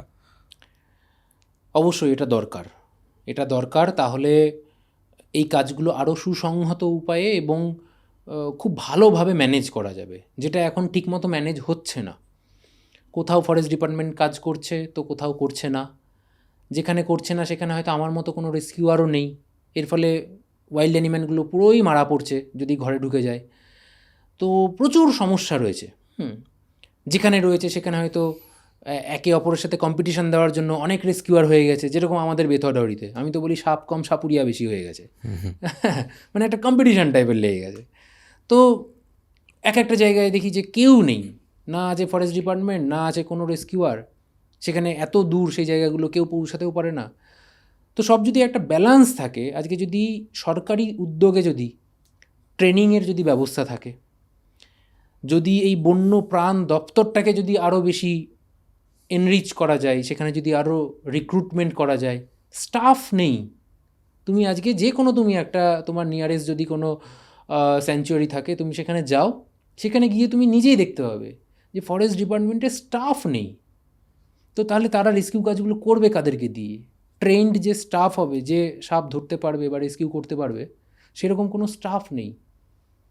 তো আমি চাইবো, সরকারের কাছে অ্যাপিল রাখবো, যাতে রিক্রুটমেন্ট হোক। এই ওয়াইল্ড লাইফ ডিপার্টমেন্টের উপর প্রচুর নজর দরকার আছে, ওয়াইল্ড লাইফ প্রোটেকশন অ্যাক্টে চেঞ্জের দরকার আছে, সংশোধনের দরকার আছে, আইনে সংশোধন আনুন, রিক্রুটমেন্ট করুন। বিভিন্ন জায়গায় যারা প্রফেশনাল রয়েছে বা যারা এই কাজে আসতে উদ্যোগী হচ্ছে তাদেরকে একটা ট্রেনিং দেওয়ার একটা ব্যবস্থা উদ্যোগ নিন সরকারি তরফ থেকে। তাহলে কি হবে, আমরা আরও ভালোভাবে এই সিস্টেমটাকে চালাতে পারবো। এই ওয়াইল্ড অ্যানিম্যালের সাথে মানুষের যে ক্ল্যাশ হচ্ছে, হয় মানুষ মারা যাচ্ছে না হলে বন্য প্রাণীটা মারা যাচ্ছে, এই ইনসিডেন্টগুলোকে আরও কমাতে পারবো। সিস্টেম খুব ইজি হবে, খুব ভালো হবে ব্যাপারগুলো। এই অ্যাওয়ারনেসের ব্যাপারটা শুনে আমার একটা কথা মনে পড়লো। আমি যখন সুন্দরবনে গিয়েছিলাম, সুন্দরবনে কিন্তু লোকজন ওরকম গিয়ে হই হুল্লোড় করছে। একটা জঙ্গলে গিয়ে কিভাবে থাকতে হয় আমাদের, কিভাবে জঙ্গলের পরিবেশ উপভোগ করতে হয়, এই ধারণাটা কিন্তু আমাদের মধ্যে অনেকের মধ্যে নেই। শুধু সুন্দরবন কেন, আমি যখন আমি ঘুরতে ভালোবাসি, তো আমি যখন পাহাড়েও যাই, তো পাহাড়ে গিয়েও দেখি যে অনেকে মানে ডিজে ফিজে বাজিয়ে পাহাড়ের যে সেই নিস্তব্ধ যে পরিবেশটা, সেই পরিবেশটাকেই তারা এনজয় করতে পারে না। তো এগুলো কি বলবে, এগুলো তুমি আমি বলে কিছু এগুলো করতে পারবো না, এগুলো মানুষের নিজস্ব রুচি। আজকে আমি পাহাড়ে গিয়ে সেই নিস্তব্ধ ব্যাপারটা, সেই বড় পাহাড়, তার সামনে তুচ্ছ আমি, আমরা সবসময় আমিত্ব করি না যে আমি বিরাট কিছু হয়ে গেছি। তো সেই বিরাট বড় পাহাড়ের সামনে যে আমি তুচ্ছ, এই ব্যাপারটাকে এনজয় করতে হবে, এই ব্যাপারটাকে রিয়ালাইজ করতে হবে। সেখানে তুমি ডিজে বাজিয়ে নেশা করে করে তুমি সেই জিনিসটাকে কী করে ফিল করবে, সেটা কোনোদিনও সম্ভব না। তো সেখানে তোমাকে সেই নিস্তব্ধতা, সেই কামনেসটাকে তোমাকে ফিল করতে হবে, সেই পরিবেশটাকে তোমাকে অনেক কিছু শেখার ব্যাপার আছে। এগুলো মানুষের মানসিকতা, এগুলো তুমি আমি বলে এগুলো সত্যিই চেঞ্জ করতে পারবো না, কিন্তু এগুলো উচিত মানুষের, যে পরিবেশে গেছে। আজকে আমি সুন্দরবনে গেছি, একটা জঙ্গল এরিয়া, সেখানে তুমি চুপচাপ থাকো, চুপচাপ থেকে সেই যে কিচিরমিচির যে পাখির সাউন্ডটা তোমার কানে আসবে, মৌমাছির চাকের সেই মৌমাছির ভন ভন আওয়াজটা তোমার কানে আসবে, পাশে হয়তো হরিণ বা কিছু হয়তো আসছে, তার খচমচ যে আওয়াজটা, যে কোনো জঙ্গলি প্রাণী চলে আছে, এই ব্যাপারগুলোকে যদি তুমি কান দিয়ে শুনে, চোখ দিয়ে দেখে, যদি সেই প্রকৃতির রসটাকে যদি তুমি না নিতে পারো, তাহলে তুমি বেকার, তোমার মধ্যে সেই ব্যাপারটা নেই, তাহলে কিছু বলার নেই তাহলে এক্ষেত্রে। তোমাকে আমরা বেশিরভাগ লোকই জানি স্নেক ক্যাচার হিসাবে, কিন্তু তোমার যারা কোর অডিয়েন্স, যারা তোমার কোর সাবস্ক্রাইবার, তারা জানে যে তুমি শুধুমাত্র সাপ ধরো এমন নয়, তুমি যে কোনো বন্য প্রাণীকে রেস্কিউ করো এবং একটা বন্য প্রাণীকে কি করে বড় করতে হয়। শুধু বন্যপ্রাণী না, আমরা মানে আমি স্ট্রিট অ্যানিম্যাল নিয়েও কাজ করি। এই স্ট্রিট অ্যানিমেল প্রসঙ্গে একটা কথা বলি, আজকালকার দিনে দেখা যায় অনেক কুকুরের ঘাড়ে ঘা হয়ে যায় এবং কিছুদিন পরে সেই ঘাটার কারণে কুকুরটা মারা যায়। ওই কুকুরটাকে বাঁচানোর জন্য আমরা কি করতে পারি? হ্যাঁ, এটা খুব ভালো প্রশ্ন। এটা নিয়ে অনেকেই আমাকে ফোন করে, যে আমি ভিডিওতেও দেখাই, তারা জানতে চায় যে দাদা আপনি কি মেডিসিন ইউজ করেছেন। খুব সহজ একটা উপায়ে অনেক ডাক্তারের কাছ থেকেও আমি বলতে শুনেছি যে নিওম্যাক ট্যাবলেট দিয়ে দেন। একটা নিওম্যাক ট্যাবলেট সন্দেশের মধ্যে বা মিষ্টির মধ্যে ভরে দিয়ে দিন, 1 সপ্তাহ পর পর সেই ট্যাবলেটটা দিন, ওই জায়গাটা ঠিক হয়ে যাবে। তো নিওম্যাক ট্যাবলেটটা ওইভাবে দুমদাম দেওয়া যায় না। নিওম্যাক ট্যাবলেটটা একটা বিষ, ওকে, ওটা বিষ। এবার সেই কুকুরটার লিভার কন্ডিশন, কিডনি কন্ডিশন কেমন আছে আমরা তো কেউ জানি না বাইরে থেকে। তার শুধুমাত্র ওই ঘাটাকে ঠিক করার জন্য নিওম্যাক দিয়ে দিলাম। এবার দেখা গেলো আমরা এরকম অনেক ক্ষেত্রে দেখেছি সেই কুকুরটা মারা গেল নিওম্যাক ট্যাবলেট দেওয়ার কারণে। কিন্তু সোশ্যাল মিডিয়ায় এটা খুব ভাইরাল, এটা খুব পপুলার। এই কোশ্চেনটা যেই আজকে ইউটিউবে সার্চ করবে সে অ্যান্সার পাবে নিওম্যাক ট্যাবলেট, নিওম্যাক ট্যাবলেট, সস্তা দাম, জাস্ট একটা ট্যাবলেট সন্দেশের মধ্যে ভরে দিয়ে দাও। এবং এখানে একটা প্রসঙ্গ বলি, বেশিরভাগ স্ট্রিট অ্যানিমেল যারা থাকে তাদের লিভারের প্রবলেম থাকেই, কারণ তারা ঠিকমতো খাবার দাবার পায় না, ঠিকমতো কৃমি ওষুধ হয় পায় ওদের না, পেটে তাদের আবার। ডিওয়ার্মিং হয় না, হ্যাঁ, তাদের বিভিন্ন রকম সমস্যা থাকে। তো সেক্ষেত্রে দুমদাম আমি ওরকম নিওম্যাক দিতে পারি না। তাহলে এক্ষেত্রে করবোটা কি, নিওম্যাকের একটা ইঞ্জেকশন পাওয়া যায়, 1 ml এর ভায়াল বা 2 ml এর ভায়াল। সেই ইঞ্জেকশনটাকে সিরিঞ্জে তুলে যে জায়গাটায় ওই ঘা হয়েছে, সেখানে ঘা হয়েছে মানে ওখানে পোকাও হয়ে গেছে, মাছিতে ডিম পেড়ে দিয়েছে, তো সেই জায়গাটায় উপর দিয়ে টপ টপ করে সেই ইঞ্জেকশনটা স্প্রে করার মতো করে দিতে হবে। এবার ওই জায়গাটা দিয়ে দিলে কী হবে, সেই পোকাগুলো সব মরে যাবে, পোকাগুলো ওখান থেকে বেরিয়ে চলে আসবে। এটা হচ্ছে ফার্স্ট উপায়। অনেকে ফিনাইল ঢেলে দেয়, অনেকে পোড়া মোবিল ঢেলে দেয়, এগুলো খুব ক্ষতি করে, এগুলো মারাত্মক ক্ষতি করে স্কিনের। তোমার শরীরে যদি কোথাও ঘা হবে, তুমি পুরনো মোবিল ঢেলে দেবে, গাড়ির মোবিল ঢালবে না তো, কারণ ওটা আরও ক্ষতি করে দেবে জায়গাটার। তো অনেকে এটা করে, এগুলো করতে আমি বারণ করব। ওই নিওম্যাক ইঞ্জেকশন সিরিঞ্জে তুলে ঘাগুলোর মধ্যে ফোটা ফোটা করে যদি দেওয়া যায়, তাহলে পোকাগুলো 10-15 মিনিটের মধ্যে নিজে থেকেই সব মরে বেরিয়ে চলে আসবে। এটা হলো পোকাটাকে বের করার উপায়। নেক্সট, তুমি ট্যাক্সিম জাতীয় কোনো ট্যাবলেট খাওয়াতে পারো। যদি ছোটোখাটো কুকুর হয়, ট্যাক্সিম 250 পাওয়ারের বা 500 পাওয়ারের বড় কুকুর হলে তাদেরকে ডেলি যদি তুমি 1টা বা 2টো ডোজ দাও, সকালে 1টা রাতে 1টা, এরকম করে যদি 7 দিন খাওয়াও, ঘাটা সুন্দরভাবে সেরে যাবে। আর সাথে তো যদি তুমি কোনো স্প্রে করতে পারো, আমি এখানে স্প্রে করতে মানা করবো, কারণ হচ্ছে স্প্রের আওয়াজটাকে ওরা খুব ভয় পায়। তুমি হয়তো প্রথম দিন স্প্রে করেও দিলে জায়গাটাতে, পরের দিন থেকে ও আর আসবে না, ওই স্প্রের আওয়াজটাকে দেখে বা ওই কোটোটাকে, শিশিটাকে দেখেই ও ভয়েও পালিয়ে যাবে। তো এই ক্ষেত্রে আমি বলবো যে নিবাসালফ পাউডার হয় মানুষেরই, হ্যাঁ, একটা অ্যান্টিবায়োটিক পাউডার, ওই পাউডারটা ও হয়তো যখন ঘুমিয়ে আছে উপর থেকে জাস্ট দিয়ে দিলাম, ও বুঝতেও পারলো না। বা অত কিছু দরকার নেই, তুমি যদি বাড়িতে যদি কোটানো হলুদ, মানে তুমি যদি হলুদ ভাঙিয়ে নিয়ে আসো, সেটা পিওর হলুদ, সেই হলুদ গুঁড়ো যদি ওই জায়গাটাতে দিয়ে দাও রেগুলার ওয়াইজে, তাতেও কিন্তু অনেক অ্যান্টিবায়োটিক ওটা কাজ করবে, জায়গাটা আস্তে আস্তে আস্তে আস্তে ঠিক হয়ে যাবে। তুমি যে বললে ইঞ্জেকশনটা উপর থেকে দেওয়ার কথা, এবার ওই ইঞ্জেকশনটা দিলে তো শরীরে ঘাটায় জ্বালা দেবে, ও কামড়ানোর চান্স থাকে একটা। না, সেটা দেখো, সেটা করতে হবে। ও হয়তো যখন ঘুমিয়ে আছে তখন জাস্ট তুমি ঘাটা উপর থেকে টপ টপ টপ করে দিয়ে দিলে, মানে দূর থেকে তুমি ওটা দিতে পারো, ও সেই মুহূর্তে কিছু বুঝতে পারবে না, ওটা ওর উপকারী হচ্ছে। ওটাতে কী হচ্ছে, আস্তে আস্তে পোকাগুলো সব মরে বেরিয়ে চলে আসবে। আচ্ছা, তুমি প্রায় 21 দিন জেলে ছিলে। হ্যাঁ, 20 দিন। জেলের এক্সপিরিয়েন্স কেমন ছিল? জেলটাকে তো অনেকে বলে সংশোধনাগার, কি মনে হয় ওখানে গিয়ে মানুষ সংশোধন হয়? যদি সত্যি কথা শুনতে চাও তাহলে বলবো যে আমাদের ভারতবর্ষে কোনো জেলে সংশোধন হয় না। মানে আমাদের জেলের সিস্টেমটাই এমন একটা সিস্টেম, যে সিস্টেমে মানুষ, আমি ওই 20 দিন থেকে আমি যেটা বুঝেছি যে এখানে মানুষ সংশোধন হওয়ার মতো কিছু নেই। এখানে আরও বেশি মানুষ রিভেঞ্জফুল হয়ে যায়। আমি 20 দিন যে থেকেছি, সেই 20 দিনের মধ্যে প্রচুর মানুষকে ভেতরে ঢুকতে দেখেছি, আবার বেরোতেও দেখেছি। তো যারা ঢুকছে বা যারা ওখানে আছে, কেউ হয়তো 2 মাস ধরে আছে, কেউ হয়তো 6 মাস ধরে আছে, কেউ 1 বছর 1.5 বছর ধরে রয়েছে। আমি কনভিক্টেড আসামির কথা বলছি না, যারা সাজাপ্রাপ্ত আসামি তাদের কথা বলছি না, যাদের সাজা হয়নি এখনও অবধি, ট্রায়াল পর্বের মধ্যে চলছে। বা এখনও ট্রায়াল পর্ব হয়তো স্টার্টই হয়নি। তো ম্যাক্সিমাম কেসগুলো দেখছি 100 জন মানুষের মধ্যে 80 থেকে 85 জন মানুষই আমার মতো, মানে কোনো না কোনোভাবে তারা ফাঁসিয়ে দেওয়া হয়েছে তাদেরকে।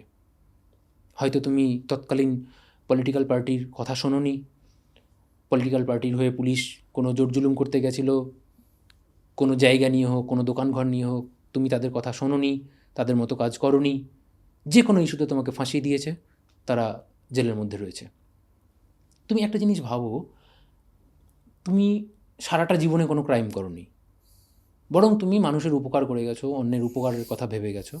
সেই জায়গা থেকে যখন তোমাকে অকারণে 6 মাস ধরে তোমাকে জেলের মধ্যে থাকতে হচ্ছে, তার সাথে তার পাশে ঘুমাতে হচ্ছে যে 2টো বাচ্চাকে রেপ করে তাদেরকে মার্ডার করে এসেছে, যে অনেকগুলো মার্ডার করেছে, তার যে ইনভেস্টিগেশন অফিসার ছিল সেই ইনভেস্টিগেশন অফিসারকেও মার্ডার করে দিয়েছে, যে বাংলাদেশে সোনা পাচার করতে গিয়ে ধরা পড়েছে, যে এনডিপিএস কেসে এসে দীর্ঘদিন ধরে মাদক পাচার চক্রে জড়িত, তাদের সাথে তোমাকে ঘুমাতে হচ্ছে, তাদের পাশে। তোমার ভিতরে কী ফিল হবে? তুমি এটা জাস্ট, আমি তোমাকে ইম্যাজিন করতে বললেও তুমি অ্যাকচুয়ালি ঠিক ইম্যাজিন করতে পারবে না, কারণ জেলের ব্যাপারটা না এমন, আমরা তো প্রচুর মুভিতেও দেখি, আমিও দেখেছি, জেলে যাওয়ার আগেও দেখেছি, পরেও দেখেছি। তো জেলে যাওয়ার আগে যখন সেই মুভিগুলো দেখতাম, সত্যি সেই জায়গায় নিজেকে আমরা রাখতে পারবো না যতক্ষণ না তুমি সেই জায়গাটাই নিজেকে, মানে তুমি ঢুকছো সেই জায়গায়, জেলের ভিতরে যখন তুমি পা দিচ্ছ, তার আগে অবধি হাজার তোমাকে মুভি দেখানো হোক, তুমি সেই জিনিসটাকে ফিল করতে পারবে না। কতটা নরক ওটা, ওটা একটা আলাদা একটা পৃথিবী, অ্যাকচুয়ালি নরক, একদম নরক। আর আমাদের ভারতীয় ব্যবস্থায় জেলে সংশোধন সম্ভব না। তুমি যখন কোনো অন্যায় না করে দিনের পর দিন সেই সমস্ত মানুষগুলোর সাথে থাকছো, তোমার মেন্টালিটি না অন্যরকম হয়ে যাবে। বেশিরভাগ ক্ষেত্রে তুমি নিজেকে কন্ট্রোল করতে পারবে না, মানে বেশিরভাগ মানুষের কথা বলছি আমি, তারা নিজেদেরকে কন্ট্রোল করতে পারবে না। তাদের মাথাতে এটাই চলবে যে বেরিয়ে আমি রিভেঞ্জ নেব। যারা হয়তো মাদকাসক্ত, মানে মাদক পাচার চক্রে ধরা পড়েছে, তারা মোবাইলে, ওখানে তো জেলের মধ্যে কোনো মোবাইল অ্যালাও নেই, কিন্তু ওখানে পয়সা দিলে জেলের মধ্যে আমাদের সব হচ্ছে, ছোটো ছোটো মোবাইলও তুমি রাখতে পারছো। তারা মোবাইলে কন্ট্যাক্ট করছে যে আমি অমুক তারিখে বেরোবো, এবং বেরোনোর পর আমি এইভাবে আবার বিজনেস স্টার্ট করবো, কীভাবে আরও বড় করে বিজনেস স্টার্ট করবো, এই চিন্তাভাবনা চলছে। তারা রেকটিফাই কী করে হচ্ছে? অত সে 2 বছর ধরে আছে ভেতরে। এখানে রেকটিফিকেশনের কোনো জায়গা নেই, এটা ভারত সরকারের ভাবা উচিত। তুমি যখন জেলে ছিলে, রোজ সকালবেলা ঘুম থেকে ওঠা থেকে শুরু করে রাত্রি পর্যন্ত কীভাবে চলতো তোমার প্রতিটা দিন? ভীষণ টাফ। আমরা এই যে আজকে পডকাস্ট শ্যুট করতে এসেছি, তুমি পডকাস্ট শ্যুট করছো, এরপর তুমি বাড়ি যাবে, তোমার শিডিউল একটা রয়েছে কাজকর্মের। দেখবে মাঝে মধ্যে মনে হয় যে 24 ঘন্টাটা যেন মানে হুশ করে কেটে গেল। হয়তো এরকম মাঝে মধ্যে যখন তোমার খুব বিজি শিডিউল থাকে, দেখবে মনে হয় যে কি ব্যস্ত, মানে তাড়াতাড়ি আজকের দিনটা কেটে গেল। আর জেলের ভিতরে এক একটা মিনিট কাটানো খুব টাফ। বেশিরভাগ দিনই রাতে ধরো ঘুম হচ্ছে না, আমি হয়তো, সবাই হয়তো ঘুমাচ্ছে, আমি পাইচারি করছি, বাইরের দিকে তাকিয়ে আছি, হয়তো ঘড়ির দিকে নজর পড়লো যে 1:10 বাজে রাত্রি। কিছুক্ষণ পাইচারি করার পরে মানে আমি ওখানে শুধু সময় কাটাতে চাইতাম, মানে সময়টা কেটে যাক। আমার মাথার মধ্যে শুধু চলতো যে প্রথমে 14 দিন দিয়েছিল আমাকে, যাই করে একটা দিন কাটুক, তাহলে তো 13 দিন হবে, আরও একটা দিন কোনোভাবে কেটে যাক, তাহলে 12 দিন হবে, মানে কোনোভাবে টাইমটা কাটুক, মাথার মধ্যে শুধু আমার এটা চলতো। তো সেদিন রাত্রিবেলায় আমি কিছুতেই ঘুম আসছে না, অনেক কিছু মাথার মধ্যে আসছে। অনেকক্ষণ পাইচারি করার পর আবার আমি ঘড়ির দিকে তাকাচ্ছি, আমি ভাবছি হয়তো আধ ঘন্টা 40 মিনিট এরকম কিছু একটা হয়েছে, দেখছি জাস্ট 2 মিনিট হয়েছে। তখন মানে নিজেকে মারতে ইচ্ছা করছে যে টাইম কাটছে না। এবং এটা ফ্যাক্ট, ওখানে না আছে তোমার প্রিয়জন, ওখানে না আছে তোমার ফোন, আজকে মানুষ ফোনে এত বেশি অ্যাডিক্টেড হয়ে গেছে, হ্যাঁ, ওখানে না আছে অন্য কোনো তোমার মিডিয়া যে তোমাকে এন্টারটেন করবে, না আছে তোমার পছন্দ মতো খাবার যেটা তুমি খেতে চাইছো, না আছে কোনো ডেস্টিনেশন যেখানে তুমি যেতে চাইছো, কিচ্ছু নেই। ভীষণ প্যাথেটিক। সময় কাটানো জেলের মধ্যে, এক একটা দিন, এক একটা মিনিট কাটানো ভীষণ প্যাথেটিক। এত আনহাইজিনিক পরিবেশ, এত বাজে খাবার জেলের। কি খাবার দিত? সকালবেলায় তোমাকে মুড়ি দেবে অথবা চিড়ে দেবে, সাথে একটা করে আখের গুড়ের একটা পাটালির টুকরো দেবে। দুপুরবেলায় তোমার ভাত দেবে, এবং ভাতের সাথে কোনো দিন হয়তো কাঁকরোলের কোনো একটা তরকারি হোক, বা ওই চিচিঙ্গা টাইপের থাকতো, ম্যাক্সিমাম দিন চিচিঙ্গাই পেতাম। মানে ওখানে সবজি দেবে, সেই সবজির ঝোল, কোনো দিন সেই সবজিটা দেখতাম যে ঠিকমতো সিদ্ধ হয়নি, ওর মধ্যে কোনো মশলা নেই। দেখবে নর্মাল সবজির যে আমরা গন্ধ কাটানোর জন্য প্রচুর মশলা দিই, যাতে সবজির সেই খ্যাসটা পাড়া যে সেই গন্ধটা যাতে না থাকে। তো সেই সবজির দুর্গন্ধেই তুমি খেতে পারবে না। মানে ওটা একদম সেই বাজার থেকে তুলে আনার পর যে স্মেলটা থাকবে, তরকারির মধ্যেও সেই স্মেলটা থাকতো, আধা সিদ্ধ আধা কাঁচা এরকম টাইপের থাকতো। আমি 20 দিনের মধ্যে সপ্তাহে 2 দিন এইটুকুটুকু ছোটো ছোটো মাছের পিস পেয়েছিলাম, মানে মাছ ভাজা, আর একদিন একটা ডিম সিদ্ধ পেয়েছিলাম। বাকি 20 দিনের মধ্যে টোটালি ভেজ, শুধু ওই ভাত আর ওই চিচিঙ্গার ঝোল। তোমাকে শুধুমাত্র বেঁচে থাকার জন্য যেটুকুনি খাওয়ার দরকার তুমি সেইটুকুনি খেতে পারবে। মানে আমি তো 4 কিলো ওয়েট লস হয়েছিল ওই 20 দিনে, খেতে পারতাম না। একদিন আমার পাশে একজন থাকতো, আমি যেদিন জেলে ঢুকি তার আগের দিন বা সেই দিনই হয়তো ঢুকেছে, তো তাকে বাড়ি থেকে একটু ঘি দিয়ে গেছিলো এবং আরও কিছু দিয়ে গেছিলো, চানাচুর টানাচুর এসব দিয়ে গেছিলো। তো সেই দিন একদিন ওই ঘি দিয়ে খেয়েছিলাম। তো সেই দিন মনে হচ্ছিলো যেন আমি অমৃত খাচ্ছি, ওই ঘি দিয়ে ভাতটা মেখে চানাচুর দিয়ে খাচ্ছি। তো মানে মনে হচ্ছে যেন মুখের টেস্ট মানে অনেক ফিরে পেয়েছি, মানে এরকম টাইপের একটা মনে হচ্ছে, মানে ওইটাই যেন আমার কাছে তখন অমৃত। অনেক দিন পর সেই দিন আমি অনেকটা ভাত খেয়েছিলাম। তো আমাদের সিস্টেমটা এরকমই, তোমাকে বাঁচিয়ে রাখবে, তোমাকে মরতে দেবে না, কিন্তু তোমার বেঁচে থেকেও যে খুব বেশি কিছু করতে পারবে, বেশি কিছু করতে পারবে না তুমি। আচ্ছা, তোমরা তো মানে একটা রুমের মধ্যে অনেকে থাকতে, হ্যাঁ, লাইক প্রায় 150 জন মনে হয় একটা রুমের মধ্যে। হ্যাঁ, আমরা যে ঘরে থাকতাম সেই ঘরে হাইয়েস্ট একদিন ছিলাম 174 জন। রুমটা কত বড় ছিল? খুব বেশি বড় না, এই তোমার স্টুডিওর থেকে হয়তো ডবল সাইজ হবে, এরকমই হবে। মানে সেখানে তো খুব গা ঘেঁষাঘেঁষি করে। হ্যাঁ, ওই ঘরটাকে আমদানি ঘর বলা হতো। মানে জেলে যারাই ঢুকবে নতুন, প্রথম এক রাত হসপিটাল বলে একটা ঘর আছে, সেই ঘরটার নাম হসপিটাল রুম। এক রাত ওই হসপিটাল রুমে থাকবে। তো আমিও প্রথম দিন হসপিটাল রুমে ছিলাম। ওই রুমটা বেশ চকমকে এবং অল্প কিছু জন আছে, একদম টাইলস পাতা, বেশ সুন্দর। কিন্তু আমি তো ঢুকে বললাম যে বাহ, আমাদের জেল তো বেশ ভালো, হ্যাঁ থাকাই যায়, মানে থাকা যাবে আর কি, কোনো অসুবিধা নেই। প্রথম রাতটা এই হসপিটাল ঘরে থাকার পর যখন আমদানি ঘরে শিফট করলো, তখন বুঝলাম যে না বাবা, জেলের নাম হচ্ছে এইটা। এটা কি প্রেসিডেন্সি জেলের কথা বলছো? না, আমি কৃষ্ণনগর জেলে ছিলাম। কৃষ্ণনগর জেলে ছিল, জেলা জেল যেটা। হ্যাঁ, তো ওই ঘরে দেখলাম গিজ গিজ গিজ গিজ করছে, সেই ঘোড়া রাস্তা বলের মতো, স্যাঁতস্যাঁতে সেই মান্ধাত্তার আমলের, ইংরেজি আমলের ঘর। আর ম্যাক্সিমাম লোক ওখানে যারা বেশি দিন ধরে রয়েছে স্কিন ডিজিজ হয়ে গেছে, চামড়ার রোগ হয়ে গেছে। মানে খালি গায়ে যদি তারা হচ্ছে, তো মানে সে সারাক্ষণ চুলকে যায়। মানে অনেক মানুষ আছে সারাক্ষণ চুলকে যাচ্ছে এদিক ওদিক, মানে ওটা তার ডিজিজ হয়ে গেছে মারাত্মক রকমের। ভীষণ অপরিষ্কার, পায়খানা বাথরুমের অবস্থা খুবই খারাপ, যখন তখন তুমি বাথরুমে যেতে পারবে না।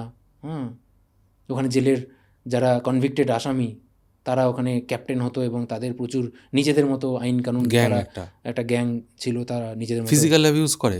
ফিজিক্যাল অ্যাবিউজ অনেকের উপর হয়েছে। তো সেই দিক থেকে আমি একটু লাকি, আমাকে মাস্টার করে ডাকতো, তো সেই জায়গা থেকে ফিজিক্যাল অ্যাবিউজটা আমার সাথে হয়নি। কিন্তু আমি অনেককে দেখেছি যে ওখানে অ্যাসল্ট হতে আমি দেখেছি, মারামারি হচ্ছে এবং বেধারক পিটিয়ে দিল, কারোর কিছু বলার নেই, কেউ কিছু মানে যখন সিপাহীরা যখন এলো তখন চুপচাপ যে যার মতো, কমপ্লেন করলে তো আরও বেশি অ্যাটাক করবে। কিচ্ছু হচ্ছে না, তুমি যদি তাদের কথা যদি না শোনো বেধারকভাবে পিটিয়ে দেবে। মানে একটা বলছি না, মানে ওখানকার খাবার, ওখানে রুটিও থাকে, সেই রুটি আমি কোনোদিনও খাইনি। এমনকি একদিন বিকালবেলায় দেখছি হনুমান এসেছে একদল, সেই হনুমানগুলোকে দেওয়া হলো রুটি, হনুমানগুলো পর্যন্ত সেই রুটি খেলো না, এতটাই বাজে, শক্ত, ভাঙা যাচ্ছে না সেই রুটি। হ্যাঁ, বিভৎস। আমি তোমাকে এই যে বলছি, তো দর্শক বন্ধুরাও শুনছে, শুনে না ঠিক ব্যাপারটা রিয়ালাইজ হবে না, সেরকম জমবে না, মানে মানুষ বুঝতে পারবে না মানে কাউকে যদি তুমি কতটা যদি প্যাথেটিক। সেই সিচুয়েশনে না পড়লে বোঝানো যাবে না। মানে কাউকে তুমি যদি জীবিত অবস্থায় নরক দর্শন করাতে চাও তাহলে তাকে জেলে একটা পাঠাতে মিথ্যা মামলা করে জেলে পাঠিয়ে দাও, হ্যাঁ, মানে একদম যেটা বলে। একদম। তোমার যে কেসটা কি এখন সলভ হয়েছে নাকি এখনো না। চলছে? এখনো হচ্ছে তারিখ পে তারিখ, তারিখ পে তারিখ চলতে রয়। তো নতুন সরকার এসেছে, কিছু তো আশা রাখছো নাকি? নতুন সরকার এসেছে, নতুন সরকারের কাছে আমি যেরকম আশা রাখি সবাই আশা রাখছে। এবং অবশ্যই হ্যাঁ, আমি চাই কেসটা যতটা সম্ভব তাড়াতাড়ি মিটে যাক। আমি চাই অ্যাকচুয়ালি এই সিস্টেমটা চেঞ্জ হোক। সিস্টেমটা চেঞ্জ হলে প্রচুর মানুষ উপকার পাবে, জানো তো দাদা। আজকে এই যেহেতু জেল থেকে ঘুরে এসেছি আমি, তো আমাদের টোটাল যে বিচার ব্যবস্থাটা না খুব বাজে। একটা কেস তোমার এগেনস্টে লেগে যাওয়া মানে কি করে চোখের পলকে 4-5 বছর 7 বছর কেটে যাবে জেলে, এই তোমার উকিলকে টাকা দিতে দিতে, কোর্টে গিয়ে হাজিরা দিতে দিতে। এ ভীষণ একটা প্যাথেটিক একটা ব্যাপার, একটা হেডেকের একটা ব্যাপার, যেখানে আজকে মানুষ এই কেসকে ভয় পায়, মামলাকে ভয় পায়। কিন্তু অ্যাকচুয়ালি ভয় পাওয়া উচিত না, এই ব্যাপারটাকে অনেকটা স্মুথ হওয়া উচিত। আজকে বিচার ব্যবস্থাতেও রিক্রুটমেন্ট নেই, বিচারক নেই। আজকে দেখো আমার জানুয়ারিতে ডেট পড়েছিল, বিচারক আসেননি, তার আগে নভেম্বরে হিয়ারিং হয়েছে। এবার নভেম্বরের পর সে মানে জানুয়ারিতে যেহেতু হলো না, বিচারক আসেনি, তাই আবার ডেট পড়লো নভেম্বরে। এই বছরে নভেম্বর, মানে একটা বছর। 25 নভেম্বর থেকে 26 নভেম্বরের মধ্যে আমার কেসের অগ্রগতি 0। এই এক বছরে করলে তাহলে কি করে হবে বলো? এই এক বছরে চাইলে তো তুমি বিদেশেও যেতে পারবে না ঘুরতে, না, যতদিন না আমি ইয়ে হবে, মানে কেস থেকে যতদিন না মুক্তি পাবো, তোমার নির্দোষ প্রমাণিত হবো, ততদিন। আরও একটা বড় জিনিস হচ্ছে তোমার যেটা জব হ্যাঁ। প্রফেশন, সেটাও তো আটকে আছে সাসপেনশন। হ্যাঁ, কেস নামেটা অবধি আমি জয়েনও করতে পারছি না আমি। তো প্রায় 2 বছর ধরে মানসিক অশান্তি। 2 বছর না, 3 বছর হতে 3 চলছে। বছর 2023-এ হয়েছে আমার। 3 বছর ধরে মানসিক অশান্তি, ভুগতে জব হচ্ছে। নেই। টোটাল 3টে কেস চলছে আমার এগেনস্টে, তার মধ্যে 2টো ফরেস্ট ডিপার্টমেন্টের দেওয়া, হ্যাঁ, আর একটা আগেকার শিক্ষক আন্দোলন করার সময়। শিক্ষক আন্দোলনের সময় থেকে তোমাকে মানে মোটামুটি টার্গেট করে রেখেছিল একটা। হ্যাঁ, দেখো এই ব্যাপারটা অ্যাকচুয়ালি পলিটিক্যাল হয়ে গেছিল না। তৎকালীন শাসক দল তৃণমূলের চক্ষুশূল ছিলাম, তাদের বিরুদ্ধে শিক্ষকদের হয়েও যখন কথা বলেছিলাম তখনও ফ্রন্টলাইনেই ছিলাম। তো তখনও দমানোর অনেক চেষ্টা হয়েছিল। তারপর যখন ইউটিউবে আসি, রেস্কিউ লাইন, তো এটা টোটালি একটা প্রতিহিংসার শিকার বলতে পারো। এটা তৎকালীন শাসক দলের এটা একটা চক্রান্ত। তো খুব ভালো লাগলো তুমি এসেছো। তো তোমার কেমন লাগছে বলো? ভীষণ ভালো লাগলো। এগিয়ে যাও আরও, তুমিও এগিয়ে যাও। তোমার যেরকম মেন চ্যানেল যেটা, সেই চ্যানেলের আমি একজন দর্শক। আরে বাপরে। এবং যে সমস্ত ইনফরমেশানগুলো দাও খুবই ভালো লাগে। আর তোমার পডকাস্টও আশা করি সেই রকমভাবেই আগের চ্যানেলের মতো, মানে তোমার যেটা মেন চ্যানেল সেরকমই আরও এগিয়ে যাবে, সেই আশা রাখি আমি দর্শকদের অনুরোধ করব এই ভিডিওটি বেশি বেশি করে শেয়ার করে দিন। এবং আমি জানি না সরকার পক্ষের কেউ, নতুন সরকার পক্ষের কেউ ভিডিওটি দেখছেন কি না, তাহলে তাদের কাছে আমাদের চ্যানেলের পক্ষ থেকে রিকোয়েস্ট থাকবে যে এই যে শাশ্বততা এতগুলো কথা বললেন, যে বন্য আইন সংরক্ষণ যেটা রয়েছে সেটাকে আরও নতুনভাবে তৈরি করা, বা যে সমস্ত ভুয়ো কেসে, ভুয়ো মামলায় যে সমস্ত মানুষকে এতদিন ধরে ফাঁসিয়ে রাখা হয়েছে, যাদের মুখ বন্ধ করে দেওয়ার চেষ্টা করা হয়েছে, আশা করব যে আপনারা তাদের দিকে একটু সহানুভূতির দৃষ্টি রাখবেন। আর ভিডিওটি ভালো লাগলে অবশ্যই লাইক করে দিন, চ্যানেলকে সাবস্ক্রাইব করে দিন। এমনই আরও অসাধারণ পডকাস্ট আমি আশা করব ইন ফিউচার আপনাদের জন্য নিয়ে আসতে। তো দেখা হবে পরের ভিডিওতে। ততদিন ভালো থাকবেন, সুস্থ থাকবেন। আর আমি ছিলাম মিঠুন আপনার সাথে।